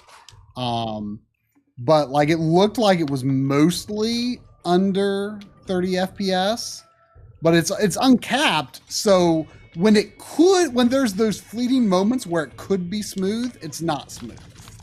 Because it's 32 frames per second or 38 frames per second. But I think to my eye it looks like a huge chunk of the time it's under 30. I'm pretty sure it's very unsmooth. But I booted up. I just played like 30-40 minutes of Pokemon Legends just to do it, and it's like I don't know, this doesn't seem that bad. The character models in Monster Hunter Stories 2 are actually really good. Jeez, there's so many guys here. But aside from that, it's not a very visually impressive game. It's certainly not an impressive running game. And the character models in Pokemon Legends look a bit on the rougher side. And the environments are... People seem to really like it, though. Yeah, the environments are nothing... just the game in general. Anything, but from the very little bit I played, it seemed fine. I just did like the early tutorial bit, got into the town, and I got a mission to go out the town, but then I didn't play from there. I didn't continue because I was intending to play Horizon Zero Dawn next because I still haven't played that. You haven't played it either, and I was like, now that the sequel's coming out, I finally need to actually play. So are you playing it? I am playing. Well, mostly because like I heard like early stuff in the sequel, might spoil or that there's already footage out there of I think a trailer or something that could spoil parts of the first game. And I was like, well, I better play the first game because I don't want to accidentally see some of that stuff. And yeah, I've been playing it since maybe Wednesday, and it's amazing. I'm super into it. Oh, cool. It's really, really good. You know what I almost streamed tonight that I just kind of got out of nowhere just because it sounded fun and I really wanted to play it sooner, like now instead of later, is that Kana Bridge of Spirits. Oh, do you have it? Yeah, I just got it. How much is it right now? It's 50. But I started it this morning, when I had my coffee, and I think it's pretty awesome. I think you will like it because it feels so much like a Rare game. Oh, it definitely has like a PS2 vibe. Yeah. I think it looks like it does feel like a PS2 game, but I think that I feel like you'll think that it feels like a Rare game. Yeah, that never crossed my mind. I was thinking more of I've never played it, but Mark of Cree or whatever on PS2. Yeah. Obviously the graphics look amazing. They don't look like PS2 graphics, but the vibe made me think of what I have seen of that game, but I've not played it. I don't have it. All right. But yeah, I do really want that. But yeah, I've been enjoying Horizon Zero Dawn a lot. It's really fun to play. I'm just really impressed by how smooth the character movement and combat is. And I often feel in a lot of these games where you kind of have a lot of combat options, I'm not really interested in most of your inventory or arsenal. Mm-hmm. And I'm just that feels too complicated. That I don't want to have to deal with ammo for that. I really only use a certain set of what is available to me.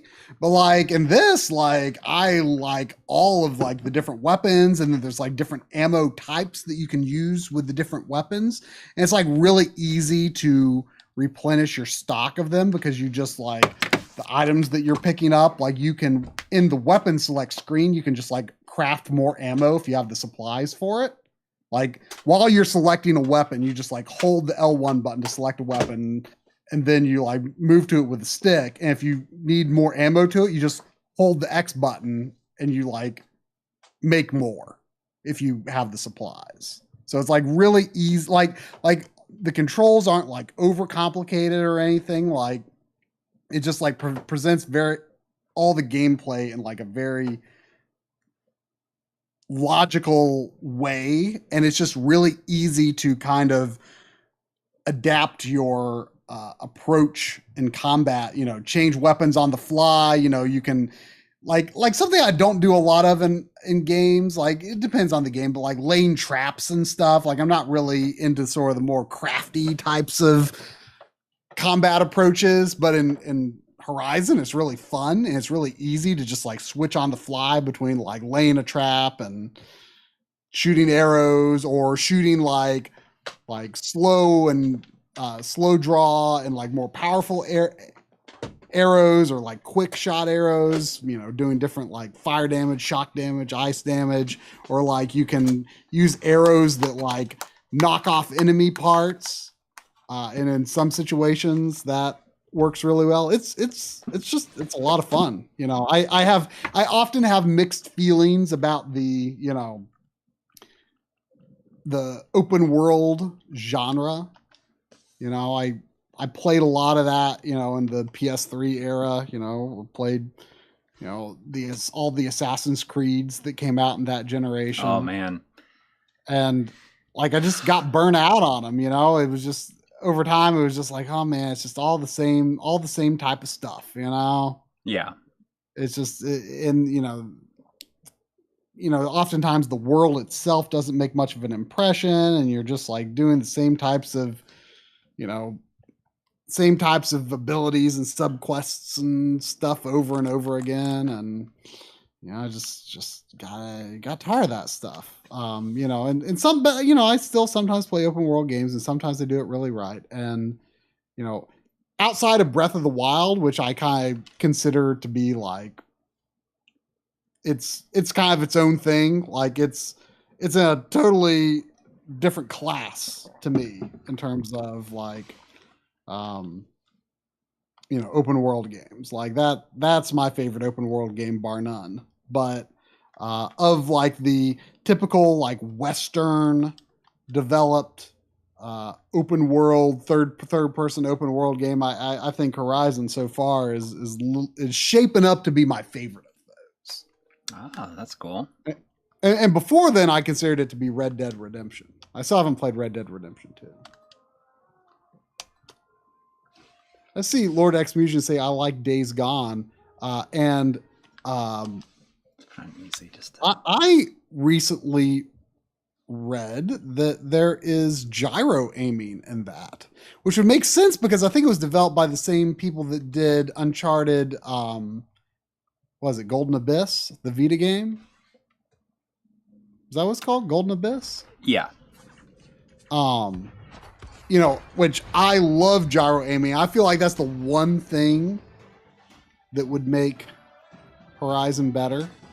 Was just a little like I want to do my broad movements with the analog stick, but just a little bit of gyro aiming to just really hone in that fine-tuned, headshot.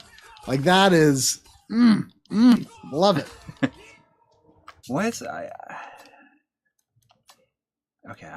The sound is really, really low on this game.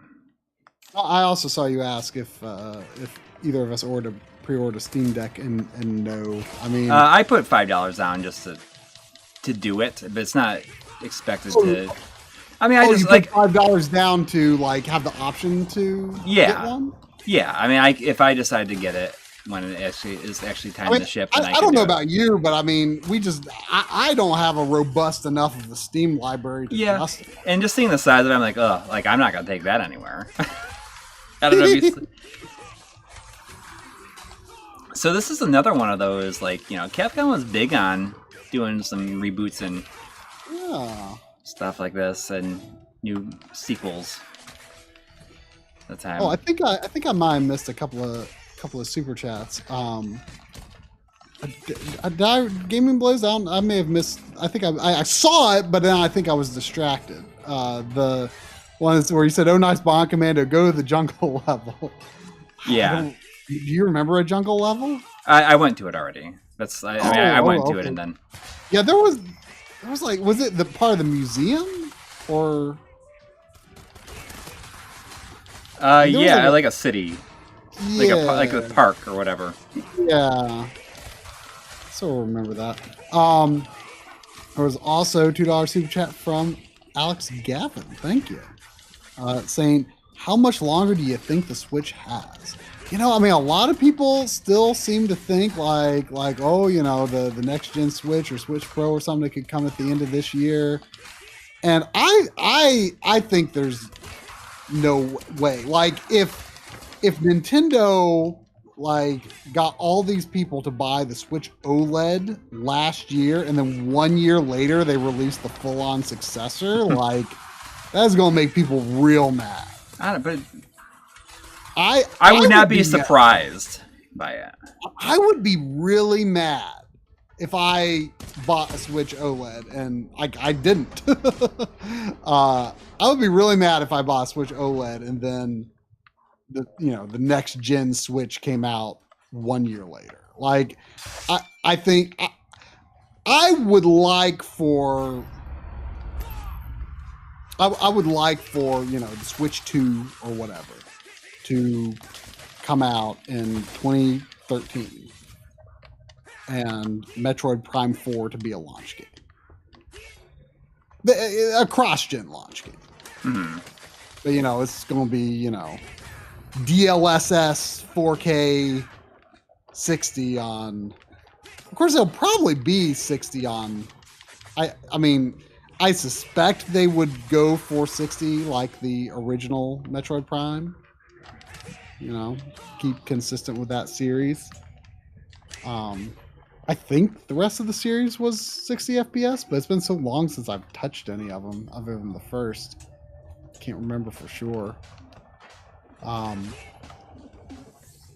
My prediction is that the full-on Switch successor will come out in 2003 or 2023. 2023, yeah. I'm saying my years weirdly. 2023. That's.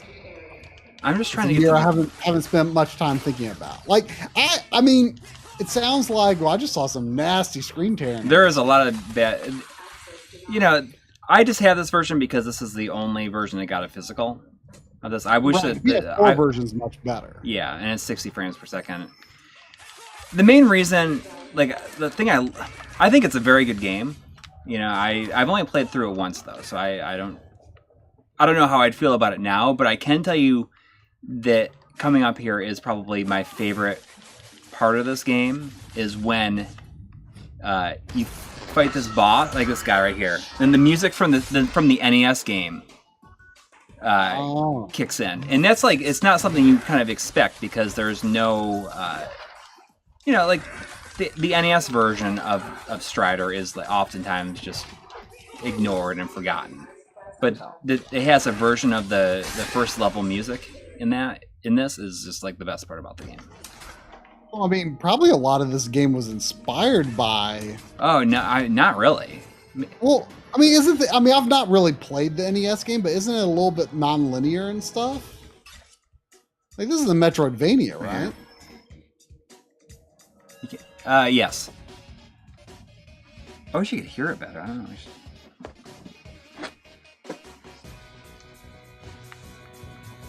Turn up a little bit there. But that's the best part of the game. I love that it went with that they put this music in it. Because that music is the most memorable part of the NES game too. Honestly, a game that I should have and should play. I'm surprised I don't, to be honest. I think it's still not an expensive game. I think. There was also a $4.99 super chat from thank you. Thank you. saying, just got a Series X. What's been the biggest surprise with back compat stuff for you two? Hardcore uprising. I mean, huh? Hardcore uprising, maybe. I don't know. There's been a lot of surprises. Uprising, you're not really gaining anything. You're not gaining anything new playing it on. I mean, I guess in terms of what game. I mean, I guess you could interpret that in many ways. What game is most surprising that it's on there? What game were you most impressed by in terms of like how it performed on backwards compatibility? I can say that in terms of the auto HDR feature, I think most people kind of don't like auto HDR, and I you know what? Here's what I want to know about. Like, I want to know where this came from. I saw somebody tweeting yesterday about like, oh, I got a PS5, blah, blah, blah. And then someone responded and said, hey, turn off the automatic HDR for old games. It introduces lag. I wonder if that's true. Well, I don't know.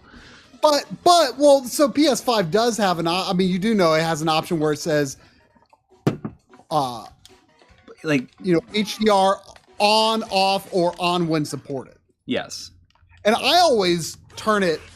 I think the reason that they do that, like, basically they output HDR within, or SDR within an HDR output, right? Mm-hmm. By default. And I think it's to create this seamless experience of using the PS5 menu and going into the games. Like, it's never, your TV is never changing its content mode, right? Right. I think that's the reason, but they didn't have that feature at launch, and I really appreciate it because it was annoying to turn on HDR when I was playing a game to support and to turn it off when it was not support, because the reason I didn't use it was because at least on my TV, I heard that on like newer TVs, like the HDR, the SDR within HDR looked good, but on my TV it looked like garbage. Like, it's not auto HDR, doesn't do what Xbox does, where it's actually like, you know, doing some sort of AI HDR or something like that. I don't know if it's AI, but they're doing some sort of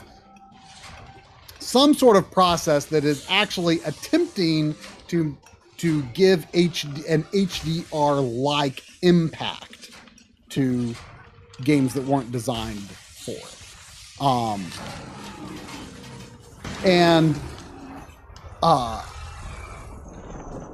Yeah, on PS5 I hate that. On Xbox, so if it adds lag, I mean that's good to know. I will continue doing things that way, even if it looks okay on, you know, whenever I upgrade my TV this year, which I'm hoping to.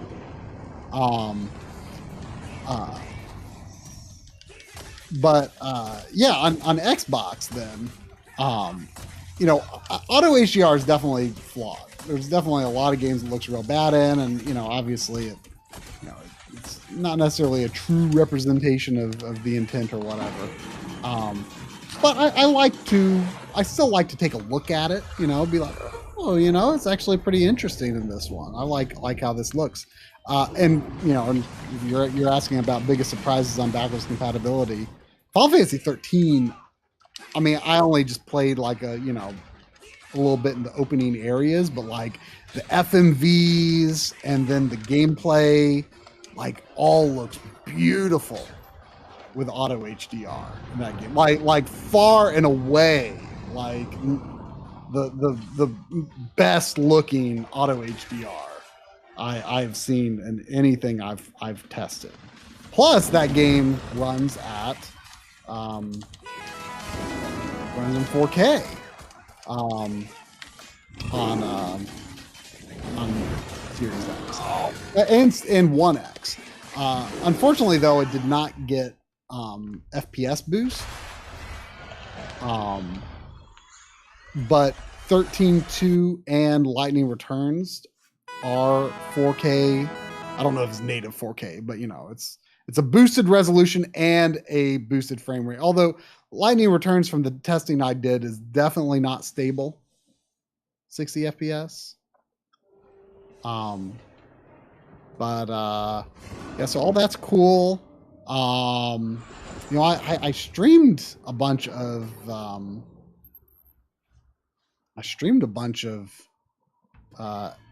when the new set of Xbox games came to backwards compatibility, and the new FPS boost, you know, a couple months ago. Streamed a bunch of stuff. You know, Time Splitters 2 and Future Perfect are awesome that they're on there, and they fixed it.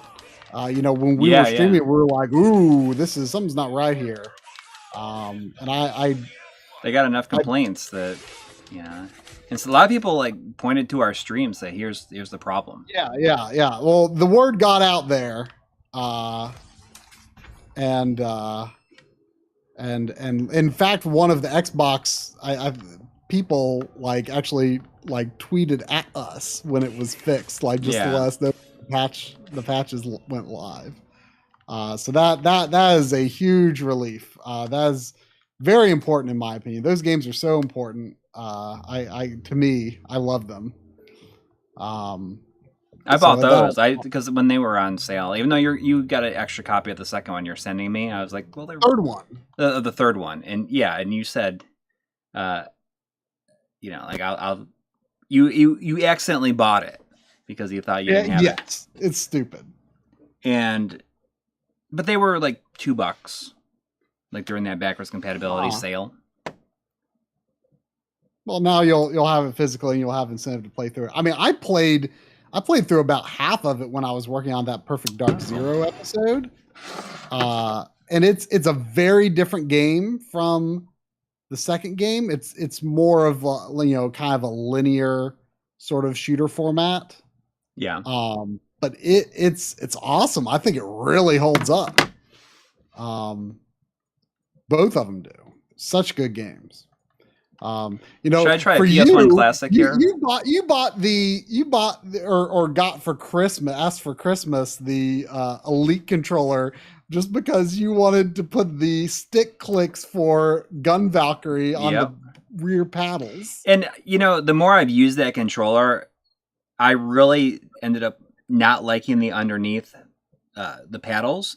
So, but what I actually did find is that it's much better because I was like bumping them all the time by accident. See, that's my fear. That's why that's the main reason I've stayed away from those controllers, is because I'm like, I know that I'm going to hit those on accident like all the time. So the thing is, like, I'm really glad that you can take them off, because I ended up just like taking them all off except for one on the right, and then I don't like, it's just one that I was not hitting ever. So it's just like an extra thing. And you can use that. What I think is kind of cool is you can use it as a shift button. So it's just like a modifier for any button. So if you wanted like a face button to serve like a separate function, you could hold down that and press a face button. See, I'll show you. Hang on.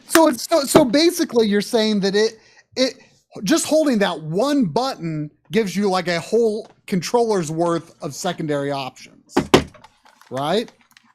Like every button can be another button when holding that. Yes. That's actually really cool. So what I'm doing is just using this one, like this one right here. Like, oh, it's going to be forever until I see it. Okay, but there's just like one, and it's just like I feel like I just need the one thing. I'm just using one of them. It feels out of the way. Yes, and it feels like something you could keep a finger on, and you're not accidentally gonna like hit it. Yeah. It's not one of the really long ones; it's a shorter one. Right. So you've been playing. I mean, you were playing when I played Crackdown. When I played, I didn't use it for Halo. When I played Crackdown, though, I put so there was to do certain moves. You had to click in the movement stick, the left stick. Yeah. And I really hate doing that, so I just put that function on the paddle. So I mean that's similar to Gun Valkyrie. Interesting. That's cool. Should I play a PS1 Classic? Yeah, why not? You know, I thought that I mean, you've got the PS5 version of Guardians of the Galaxy. I thought some of the combat controls were just like too complicated in the game. And like one thing that I hated was that to do Star Lord's special cooldown moves, like you have to like click the left stick. And it's just like I do not want to access like you click the left stick and then you have to press like a face button to choose which ability to do. And it's like that is not click stick is not a bring up a menu button. Right. Like I did not like that. But like it's okay for like running or like in Horizon, like left stick click is run and right stick click is like slow down. Like you can periodically you can like slow down time while like taking a shot. Like those are good uses for stick clicks. Yeah. Oh, let's see if Chrono Cross works. Obviously, it wouldn't be a problem because PS3 has long been one of the easiest ways to play Chrono Cross because the resolution doesn't change. There was $2 super chat from eBay. Oh, Thanks, eBay. Saying thoughts on cartridge reader coming out in spring. I saw some discussion about that. Yeah, Macho Nacho did a video on it. But it turns out that it's an open source project that, you know, like it's been available to get from different people for a while. Oh, okay. So it's just like someone is like making more or something? Yeah, basically. I saw some people commenting that there's no NES slot on it. And they were lamenting. Yeah, well, that seems to be a common theme with a lot. And the Retrode had no NES adapter either. I see. One of the things I like about these is I have all my old save games on these. What annoys me is what annoys me is, you know, I think I saw some articles for it on like other websites, and it's so annoying to me that was it this thing? It might have been another device. I forget if it was the same device or not, but there was like an N64 cartridge reader or something that I saw something about. I don't remember, but like, you know, it's like, oh, you know, someone's releasing a cartridge adapter so you can play your N64 games on your PC, and it's like, or you can play your N64 cartridges on your, you know, in an emulator. And it's like, well, you can dump them, but you can't play them. And like, I think, you know, this is the non-retro focused gaming press is like not going to understand the distinction at all. So this is one that has a forced smoothing on it. You can tell it does not look good. I mean, it just looks real soft. Let's try this. From sitting back here, it looks fine. Yeah. I mean, I think all PS2 classics are like have a fairly uniform, fairly consistent filter.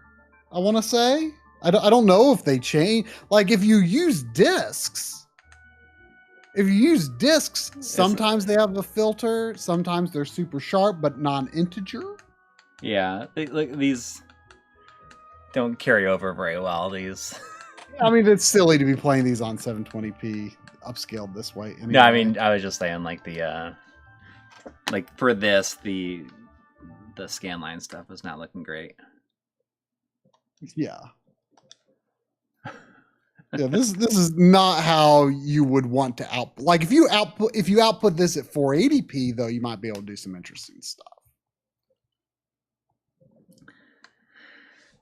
Probably. Oh, you know what? Huh. when you turn on the scan lines, the black in the overscan area gets darker. So you know what I think is causing the issue? I think it's your converter. Oh, well, maybe. I think it's your converter. I wonder how I make it right. I don't know. It's not worth fiddling with now. Mm-hmm.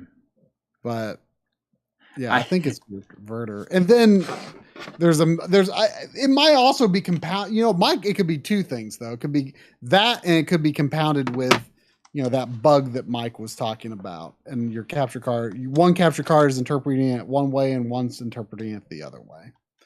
But whatever. I'm putting in. I mean, I'm not putting it in. I have it on here. I'm just I'm gonna look at the different resolutions that the M2 Gunstar Heroes Treasure Box download has on it. I can do 240p in this. Wait, what? Yeah. I mean, they're the same. They're the PS2 classics. Oh! You're saying like see what it does? Yeah. There was also this links back into the ask about biggest surprise on backwards compatibility. Warren Hookie, $5 super chat, thank you, saying pro tip: 360 version of BioShock has an unlock FPS option, instant rock solid 60 frames on Series X, night and day versus blurry 30 FPS original.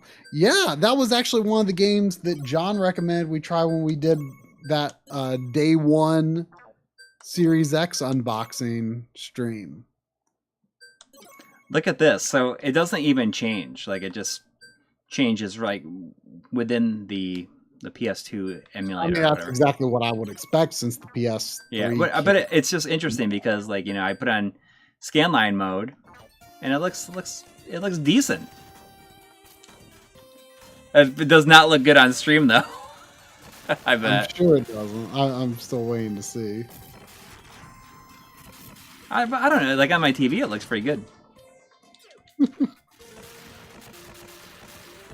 Now I feel like the black levels are even worse than they were at the beginning of the stream. I feel like something changed.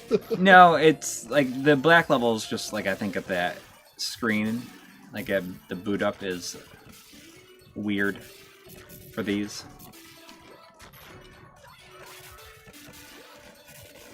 Well, I think the lower right one is actually crushing. I don't think it's necessarily correct levels. Well, that's automatic. Like that's automatic detect. That's the Avermedia. Yeah, but something looks. I think that one, to me, that one looks crushed.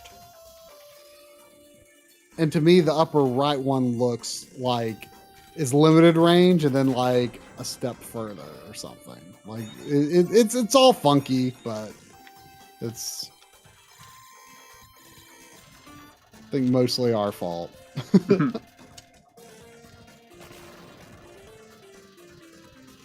I would love to figure out a way to capture this perfectly, though, because like I say,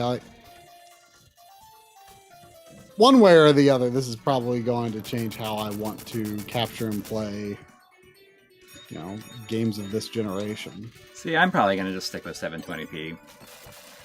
I think it's more, like it's really cool and interesting that this works, but I can't imagine it like.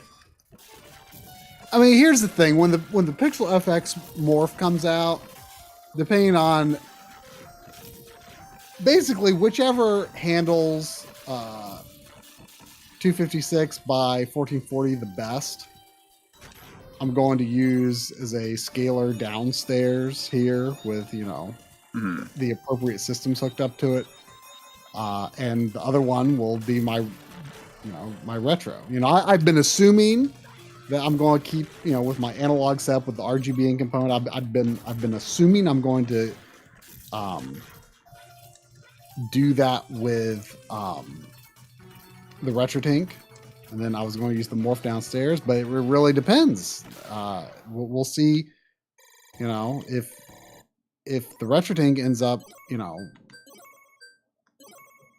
doing 256 by 1440 a lot better, I mean, we'll just have to see. We'll just have to wait and see. I'm not sure where the RetroTINK or the OSSC Pro stands on that. I'm not sure if it's been announced, if it's going to have it that should.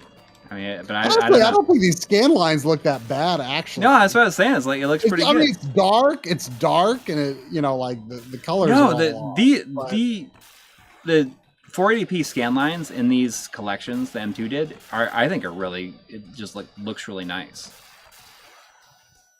Oh, so this is M2 doing the scan lines, not Yeah. This is the Sega Aegis 2500. Yeah, I forgot that was how you applied them. Yeah. Yeah, so it's just a PS2 classic. You know, because they got a bunch of those in Japan. Like I just released on PSN.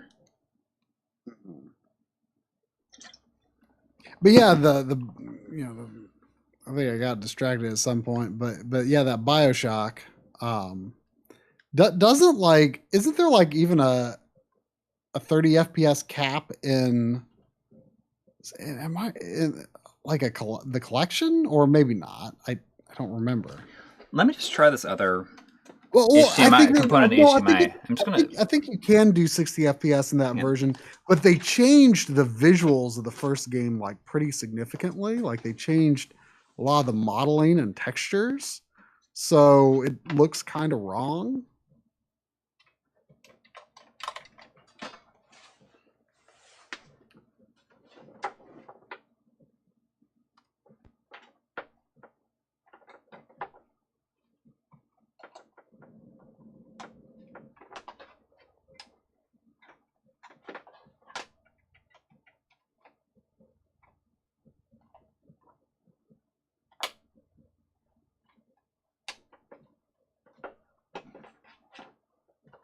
Yeah, I mean that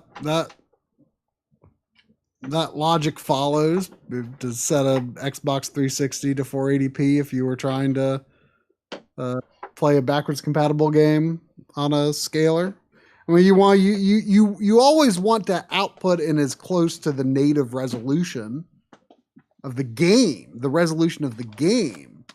You always want output as close to that as possible before, you know, going to your upscaler. It'd be worthless to output 720p if the Xbox 360 isn't doing as good of a scale, which of course it wouldn't.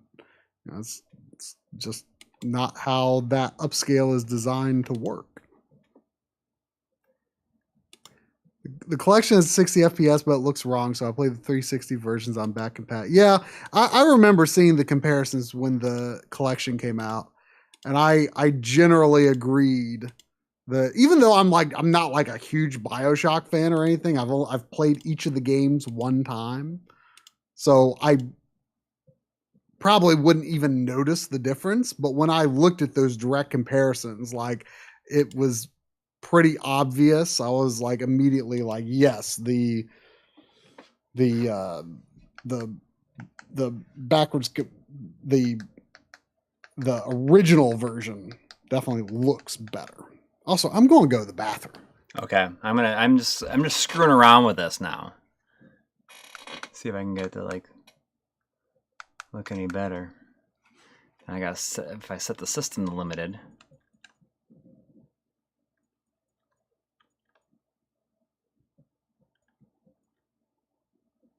Now that looks real wrong.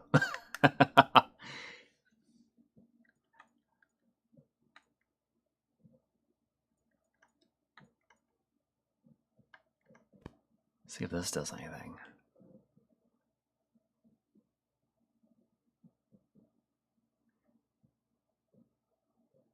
I feel like that setting is not something that worked with a lot of things.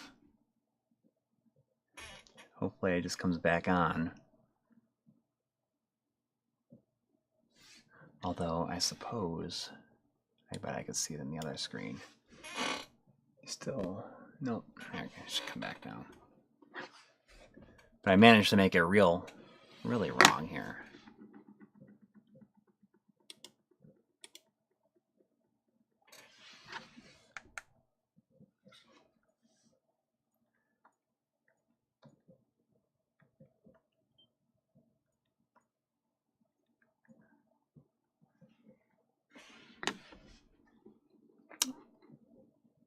Yeah.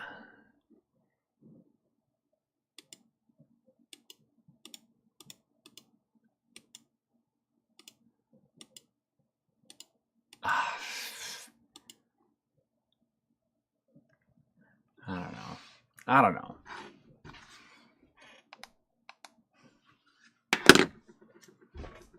Whatever. Does anybody have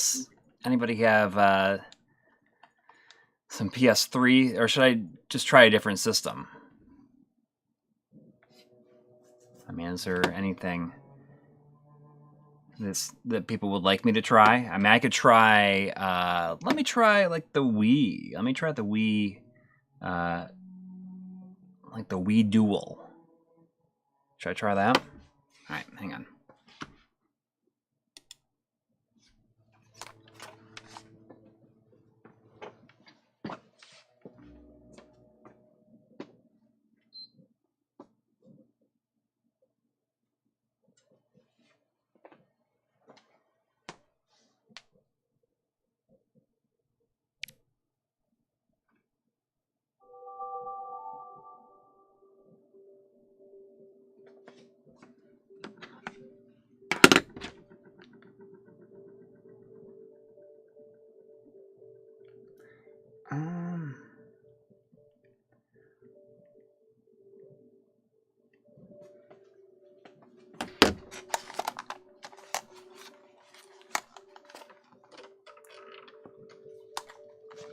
Okay, I gotta think about how I have this set up here.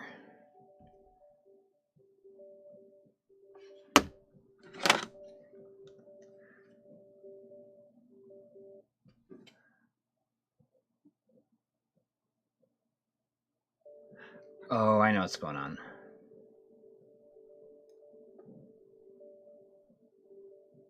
You know what? Let's just do the Wii. What does that smell like, Sandy? Yep. It's a handful of dry Cheerios. Yeah. That's exactly what it is. I need to stock up on better snack food. So What? That my only choice isn't a handful of dry Cheerios. Yeah. That we looked good at a glance. Anyway. Yeah, but it was. I mean, I know the aspect ratio, right, but the black levels are correct. So no. The black levels were not correct because what you were seeing was my HDMI to component is going into my G comp. When I turn on the Wii, it's switched over to the WiiU's or the Wii's native component output because it was just like plugged in. It was like in a higher number over where the transcoders. So you're seeing the. But my point is the black levels were correct though, right? Yeah. I mean, at a glance they looked like it, but I can already tell with the Wii U here we're wrong because of that. Right. Well, I mean, everything is set to, because the Wii U is limited only, and everything else. Yeah, the Wii is limited only. So if I switch the tank to, I can get to do anything here. Is it? See, I don't know if the input and the output would necessarily need to match. I don't know. This one is a bit more of that. What you should do here, that's a bit of a head scratcher. I'm not sure. I'm not that sure. See, if I put it into limited, it gets even more gray. Yeah. But that I think is a mismatch on your capture card end. I don't use automatic on the So if I go to info on here, like my capture card is saying the input is full range. And when I change it on here, it does not change. See, the thing is, for Wii U, you would need to adjust the colors on the RetroTINK. Right. If it was mismatching there. Like what I'm saying is like the input, like I don't think the RetroTINK necessarily knows directly how to alter that. Right, because we're just talking about going out, I guess, over HDMI. Actually, that did something change? Because now I think it might look correct. I just put it back on auto for sure. I don't know. There was $7.77 from Seven Kurgan. Who else? Seven Kurgan. Let's see what I got on here. Thank you. Saying Corey, try playing XenoBlade X on the Switch. As always, enjoying the stream, guys. Do you have XenoBlade X like installed? Because if not, like that would be a bear. I'm pretty sure that I do have it installed. Should I put it in? I think that my copy might be still sealed on that game. Hang on.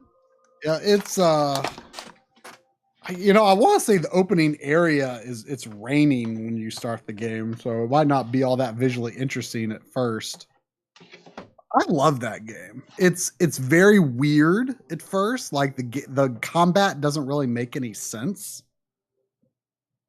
But once the combat clicked with me, I was like, "Oh, this is actually amazing." Really quick, is XenoBlade Chronicles X, is it like expensive? Before you open it? Before I open it? Let's find out. There's 500 people watching me debate whether or not I want to open this copy. I know. So you always say, "Oh, I'm already opening it, but I'm curious though. But I'm opening it right now. See, that's what I do. But a complete copy looks like it's like $38. Oh, that's you know what? That's 2 sealed games open on this stream. Here's a brand new copy being sold for $700. No, I'm kidding. It's $60.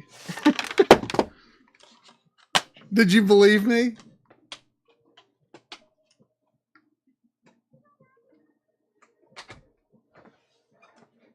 I don't know if I was very convincing. Did you believe me or not? Well, I said 700. I'm pretty sure that I have this stuff installed, though. Can I go into the system settings? You know if it's installed on your internal? But do you have what kind of external storage do you have on? I just use a flash drive, a USB 3 flash drive. Yeah, but see, I would be skeptical of even that. Because so I had my external storage for the Wii U at one point. I had an external enclosure, an external SATA enclosure that had like the 2 USBs, and I had an SSD in it. Just from an old computer build. It wasn't anything special, but I just thought, well, that'd be great for my external Wii U storage. And XenoBlade ran horrible. I think it probably just did because it just like crashed the system. Oh. Yeah, it says the USB storage device has been removed. Press and hold the power button for at least 4 seconds to turn the console off. So obviously, we might not be playing XenoBlade Chronicles X. I would recommend you should just do this while it's on your mind and like before you can't do anything with the eShop on the Wii U anymore. Yeah. You should just delete that stuff off of your external storage and then move stuff to external storage. Like make sure you clear off enough room for the XenoBlade X stuff. Mm-hmm. And I might install the XenoBlade stuff on the internal storage, because what I did was I started playing the game and it was like I was having a lot of problems. I was like, this doesn't feel like this is how it should be running with the optional data installed. And instead of deleting it, I should just deleted it off of the external and re-download it to the internal, because it would have taken so much less time. It took like half a day to move the files from the external to the internal. Jeez. It took so long, but it worked. It played great after that. Well, I wonder how big the USB I have on here even is.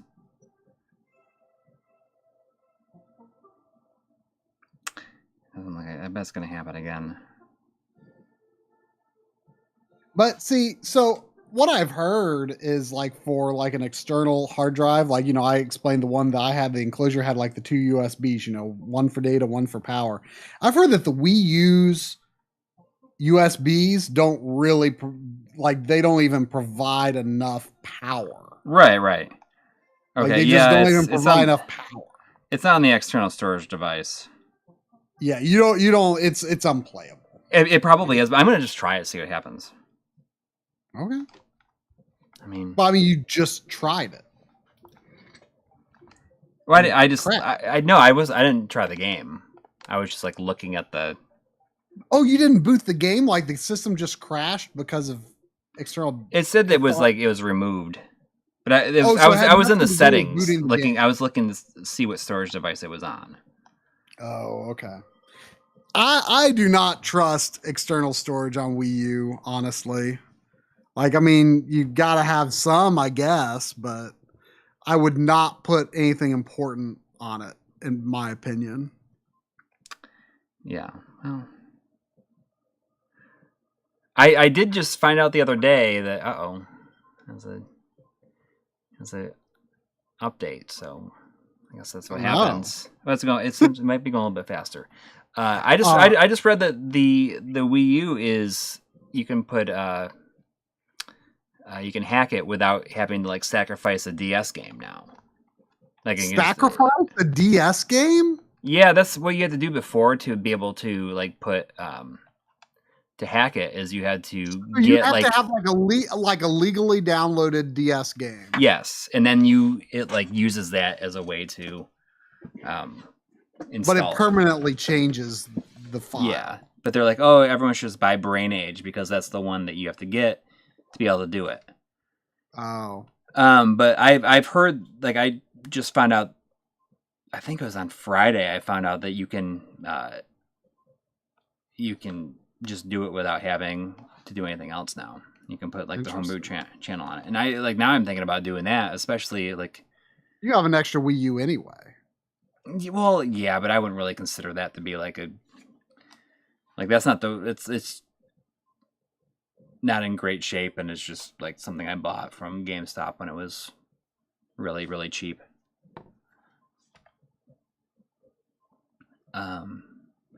We'll see. We'll see if it actually plays here. Yeah, XenoBlade X works without the updates as well. Oh, you mean without this update? Well, yeah, this is going quick. I know it works without the data, but I don't know how well it works. I'm pretty sure, though, when I had the data on my external drive, I bet it was running worse than if I didn't have the data at all. I don't know if that's true, but that's what I suspect. That game is so impressive to me, though. I have never seen another game do what it does with the scalability of its world. Aside from there's this sort of barracks area that you can go into that's a separate screen, but the rest of the world is completely seamless, and you can go from the town Like it's just it blows my mind because like for so much of the game you're like running through like the main gates and you probably think, oh, the game is just like, you know, masking some loading or something.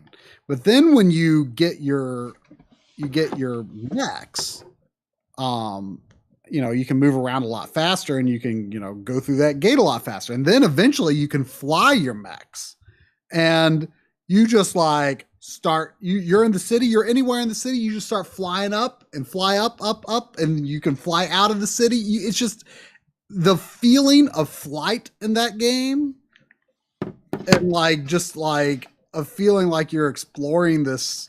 Wait, the Miiverse is ended? The Miiverse service? I was just laughing. I mean, of course I know that. Yeah. You will no longer be able to use Blade reports. Great.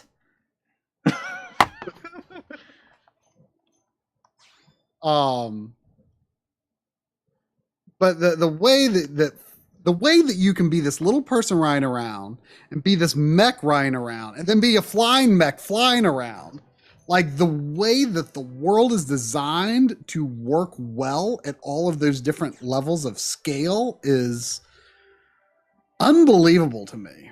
Like it's the world in that game is just so beautiful. It's just I know it's like not on like the most impressive hardware or anything, but the technology running it is so impressive to me, and I've never seen you know an open world game on a more powerful console that really matches that spectacle.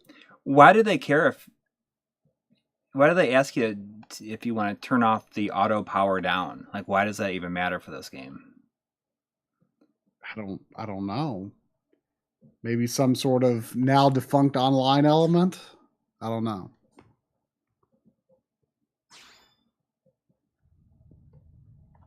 It seems to be doing okay. But you really like this game, huh? Like it's very surprising that this has not been ported. This is one of the few, right? It's not. Yeah. I mean, I almost wonder if like part of it is like I wonder how like if like streaming data from like disk plus internal storage is like, of course there is a download only version of the game too, but like I wonder if like just having data streaming from the cart slot would almost be a problem with a Switch port. Like I wonder if it's maybe not as fast. I don't know. I'm just making random guesses. Is there any connection to the other games? From what I understand, XenoBlade Chronicles 2 connects to the first one. But is there any, for people that have played XenoBlade Chronicles 2, is there any like references to this? Or is this its own thing? I am assuming this is its own thing. I mean, this, you know, I know that,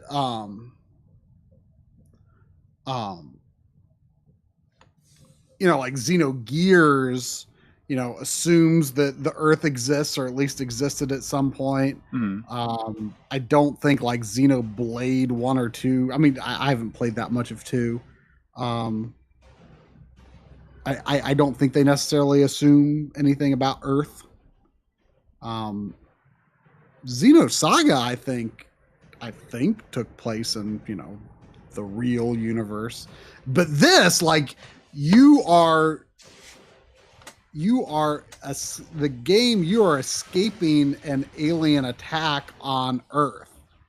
And I think you're maybe like the only like arc that escapes. Oh, you're like you are the new Los Angeles arc, and so like where you land is going to be New Los Angeles, and so when the planet you're colonizing, like, but so I mean, my point is like you're from Earth, yeah, like, okay, so. I don't believe there is a connection at all. But I mean, the story is not considered as good in this as, the other Xeno games, but and it's not, but it's got like a very MMO like progression, I guess. Like you have to like you have to meet certain requirements to unlock the next story mission and progress through the game. But like it worked for me because exploring the world was very much like my main driving force in the game. And you get like, that is part of the requirements for unlocking the missions. You get this much like percentage in this region explored and stuff like that. Like, so, that worked for me. And the combat in class system, I thought was so great because everything is built around having a melee and ranged weapon, and so you can like seamlessly move between doing melee attacks and ranged. I think of like Phantasy Star Online. I don't know. Maybe it would make you. Maybe they're making like I don't think it's been announced, but there is going to be a XenoBlade Chronicles 3, right? It hasn't been announced, or has it? I think there's been rumors, maybe. Yeah. I'm not sure. What I would like to see, wouldn't it be really funny if at the very end of XenoBlade Chronicles 3, during the credits, it says Xenogears Episode 4. That would be amazing. Because Xenogears was Episode 5. Yeah. Wouldn't that be really? That would be really funny. And it turns out that all three Xenoblade Chronicles and this are the ones before, because it's the same. It's the same like director, right? Oh yeah. I don't know if he's explicitly the director of all these though. He's just maybe a producer. I think he maybe directed XenoBlade, but I'm not sure if he directed this game or 2. But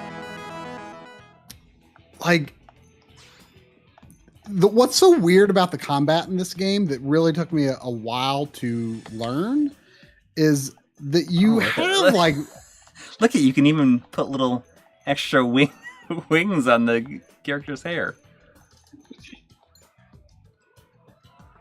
You can change the roots color.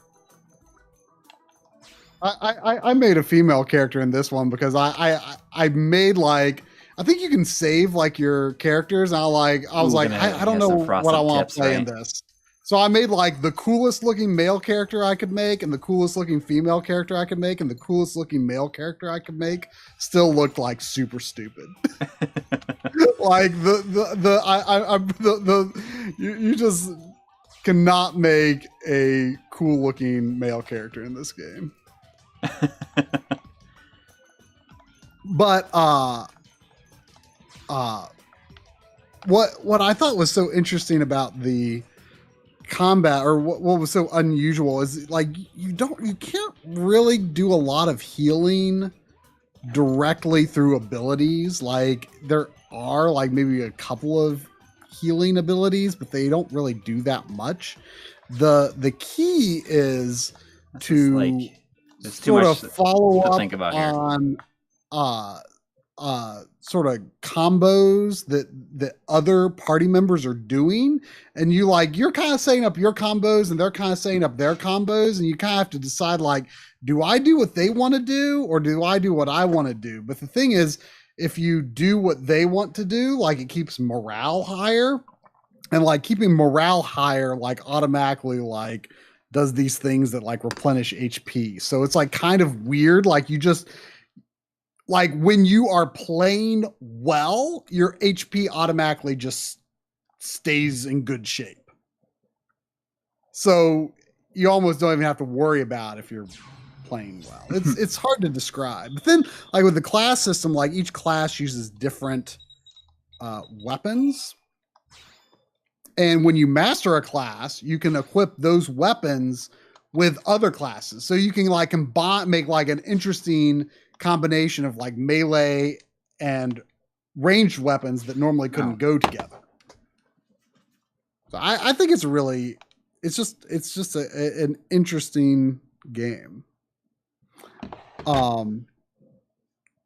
there was a bit ago a $5 super chat from Ricky Pond. Thank you.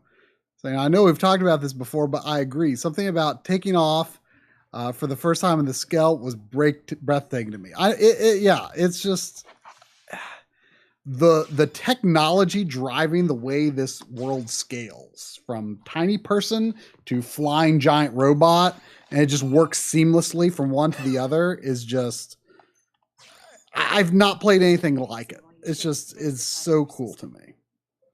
And then there was also a 1077. From Seven Kurgan. Thank you. You are most generous tonight. Saying, meant to say Wii U, not Switch. Wish it was ported to Switch though.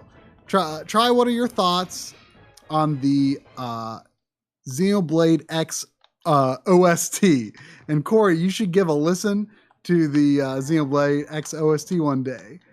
Title screen music is awesome. I love the exploration music in this game. Like all of the field tracks are great. The town music is, I can't remember if it was the day music or the night music. One of them kind of grew on me. I didn't really like either, but one of them kind of grew on me. And I don't like any of the battle music. It is a game of extremes on that front. Sandy, what's your problem? I think Sandy needs to poop. Hang on. Got poop. Okay, I guess I was just, I didn't feel like the camera turned very fast.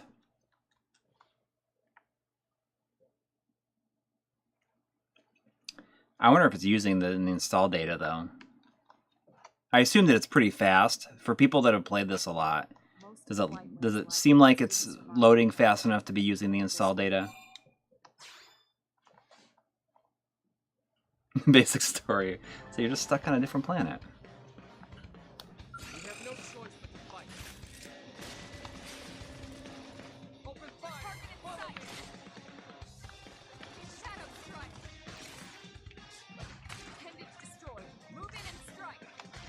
Alright, guys. What do I gotta do? Oh, is it this? No?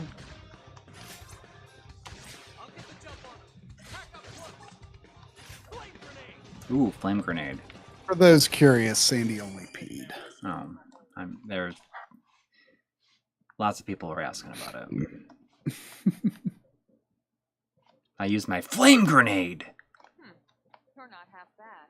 This does feel a lot like Phantasy Star Online. Oh, I'm gonna scowl. It does. Kind of get into it because I wonder if because Phantasy Star Online 2 was out for a while. I wonder if they had any impact on this. Yeah, it's possible. I mean, the core combat is somewhat similar to Xenoblade 1, but different. But like I forget all the details, but like the different, like there's different like colors of abilities that you can put on your, ability. You gotta sit here and every time you gotta hit the button a bunch of times to like open the pod, whereas he types something in on his keyboard.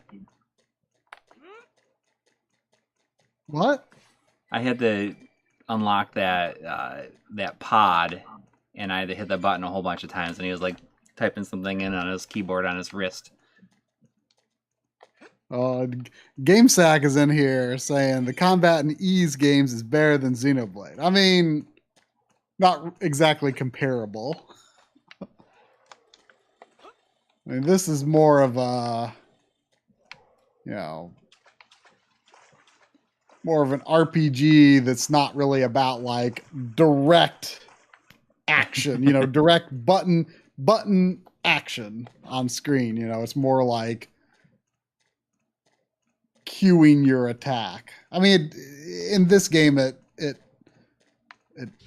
happens rather immediately, but it's not like it's not. I would not necessarily consider an action. I mean, I guess it's an action RPG, but it's sort of straddles the line, I think. Does it seem like this is loading fast enough to be using that data, the install data? I couldn't say. Like I said, like I never saw what it's. I mean, it's definitely using it if it's installed. Yeah. But like I don't remember exactly what the problems were. But I definitely remember that I was having problems that I was like, this isn't right. Like looking at this, it looks like it's playing fine, right? Yeah, it seems like I'm seeing some like pop in though, like that water just like appeared after the scene change. I mean I don't know, but I would recommend regardless. Like yeah, like just do it while it's on your mind. Like just do it tomorrow. Like just like set it up and let it go. Yeah. Well, I mean I would honestly just like download it again, but to internal storage because like I said, for me it took half a day to move it from external to internal. Yeah, I wonder how much I even have. I probably have almost enough, just a little bit too much probably to all fit on the internal storage. It's not like I have very much. And if I will do the what is it called, the tiramisu? Tiramisu is the like the hack that does not require a DS game. And then once I have that, then probably do a lot more. Just like install it on the like a hard drive. Also, it was 577 from Seven Kurgan. Again, thank you. Oh, you can really jump. Saying, Corey, have you beaten XenoBlade 2 yet? And also you need to rebuy XenoBlade 2 again, give it a second chance. Finally, Xenogears Episode 4 has a nice ring to it. Yes, it does. Yeah, I should give it another chance. You've never played XenoBlade 2 at all. I started it, and I just like started it like on a Saturday night one time, and I mean it seems cool, but I didn't play very far into it. Yeah, I just was not enjoying the combat in it. Man, I mean, look at this game though. Like I'm still like, man, this game I still think it looks good. Yeah.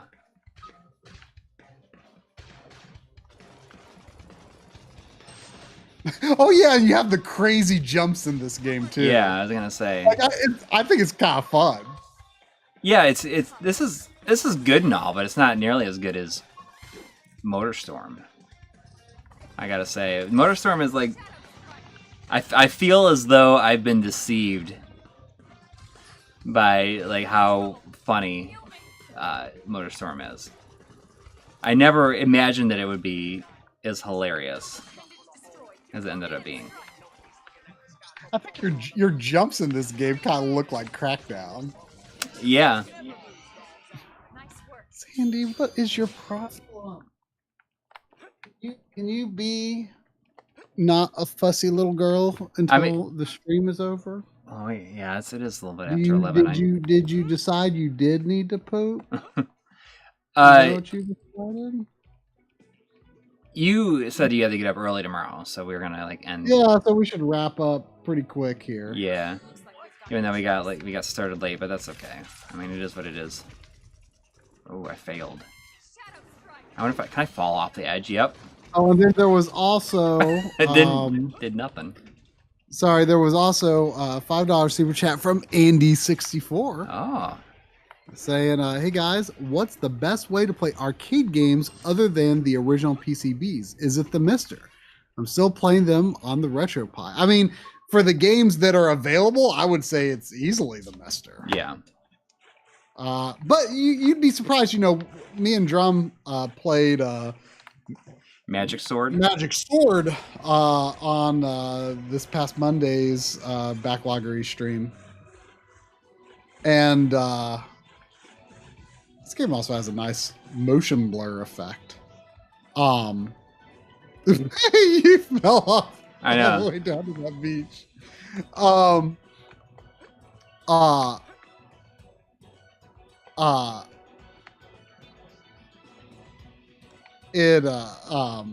And you know, and then we were browsing it later, like, oh, what's on here?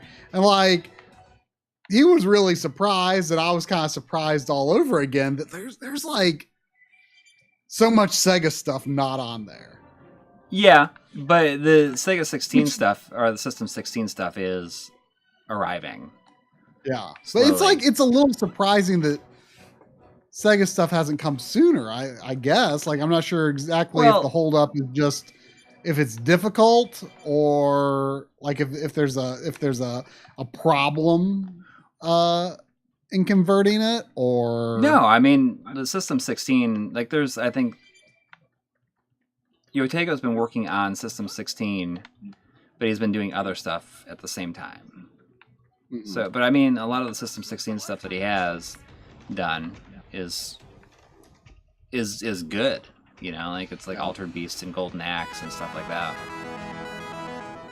I'm just like, wait, Altered Beast is on there? Yeah. Already? Yeah. Yes. We looked for it. We didn't see it. And you see, well, because that stuff is still in beta. Probably you might have it's set to like not download. Oh like, yeah, we don't. Beta. I probably don't have it downloading beta cores. Yeah, I mean that stuff is still in beta, and it requires like the unlock key from his Patreon. But yeah, I mean that stuff. There's a lot of like put out like a lot of good stuff on there. Like most he's been doing like some Konami stuff lately, and recently did the RoboCop arcade game, which is pretty cool. I'm just like running around here. You want to wrap it up because Sandy's like about to have a fit about not pooping or not playing or something. All right. She's just going. No, I say get over it. All right. She probably wants to poop. She hasn't pooped tonight. No. Oh man, seeing this really does make me want to replay it, but maybe it'll be maybe a port of this will be a Switch 2 launch game in 4K. That would be something. That would be pretty cool. Yeah, I mean it's surprised it has not happened. Yeah. Well, sorry we got a little bit late this evening, but you know, it is what it is. This is fun, even though I mostly played PS3 games. It's all right. It's all right. Well, let me wrap up on super chats real quick. Okay. 699 Canadian from Major 064. Thank you. Saying, do you guys think the RetroTINK 5X Pro is worth it for use primarily with composite sources? GameCube, N64, PS2. Thank you, and love all your work. I mean, it's the best way to play composite, and certainly is going to reduce input lag compared to directly plugging it into a TV. Certainly make it easier to capture if you capture. But you know, with GameCube and N64, it's not difficult to get a good S-video cable for those. And PS2, you know, you could get like the HD Retrovision component cables. I mean, I would definitely recommend upgrading to higher cable, at least over time. Mm-hmm. But those are, you know, you know, I guess I would get the RetroTINK 5X, use it with composite, and then just you know, upgrade cables over time. You know, there's no reason you couldn't use better cables with those systems. And then Danwich, I think it is, with £5, just saying thanks for the stream, guys, from the UK. Well, thank you. Heck yeah. And Karunaman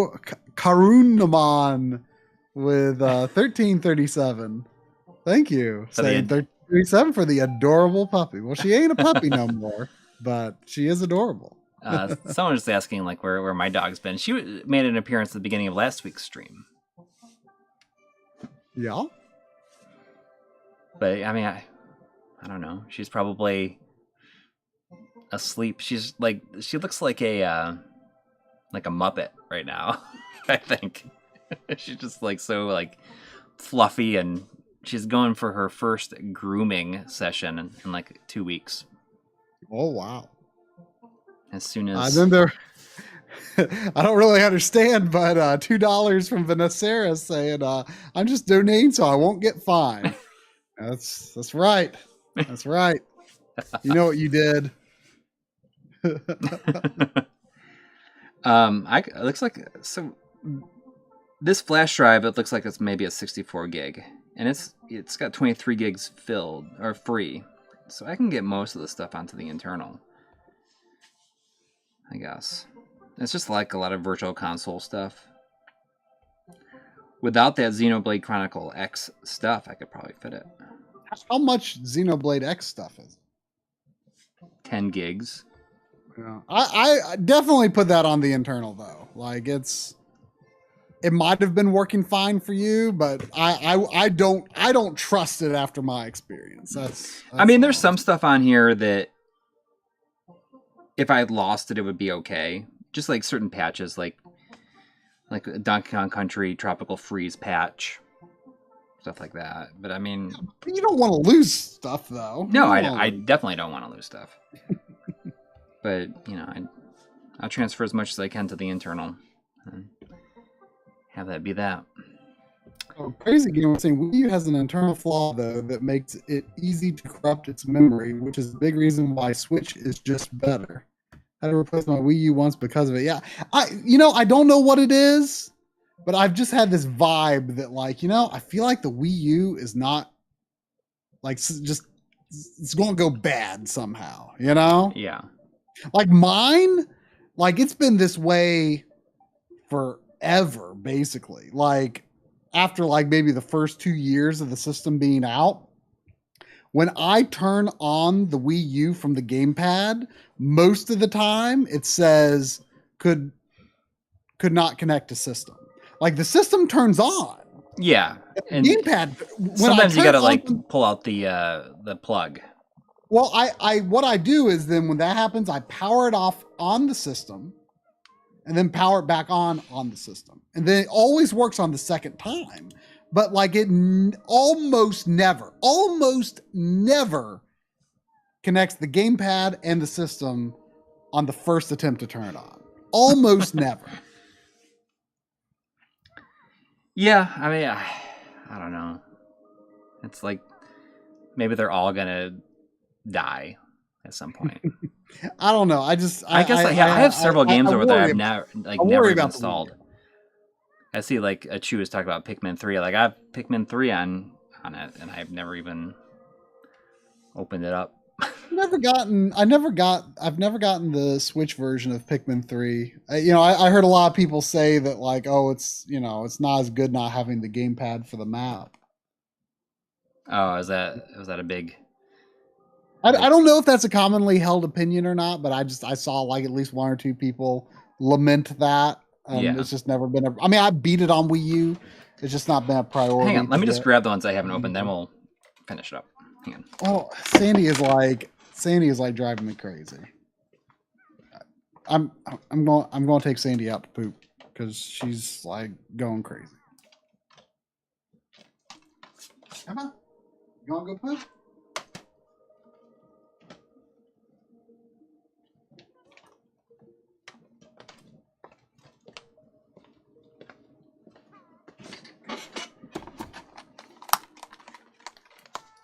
Jeez, so I have like 4 games that I've never even opened. I have the Deus Ex Human Revolution Director's Cut. And the rest of these, I guess. Zombie U. Don't you have this? Oh, it tried left. I guess they went outside. I didn't even know. But Zombie U is like, didn't that get ported to like PS4 and Xbox One, just called Zombie. Took the U out of the name.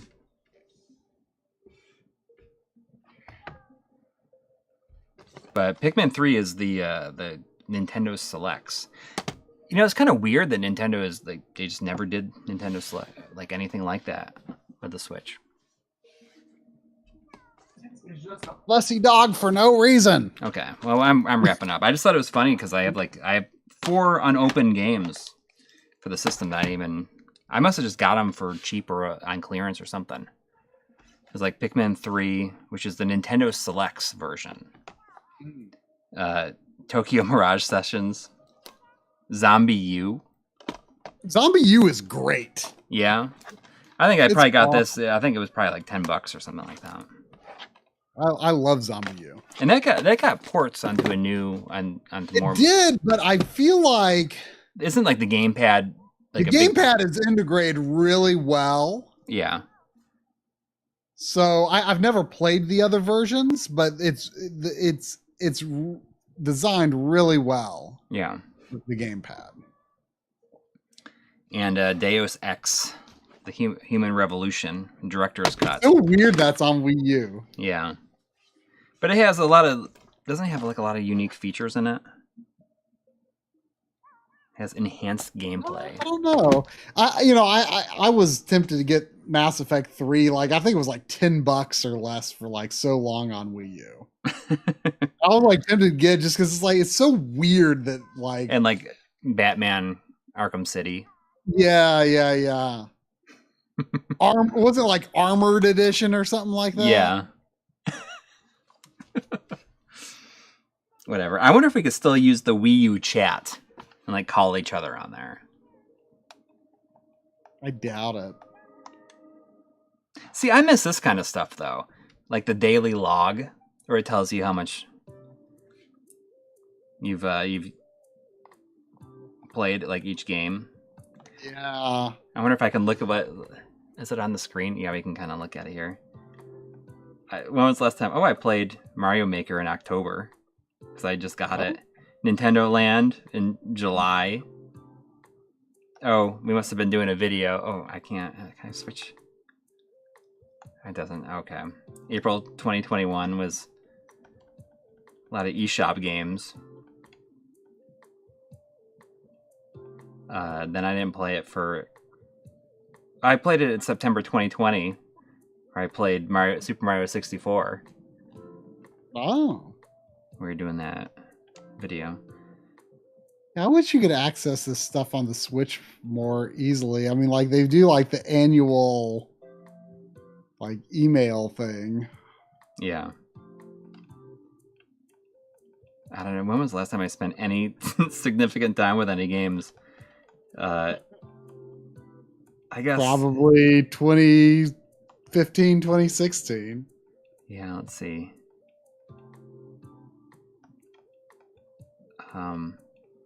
It's like Yoshi's Woolly World is like the only one that I spent significant time with. I love that game. You never beat it, did you? Oh yeah, I did. It's great. You did? Okay. Yeah.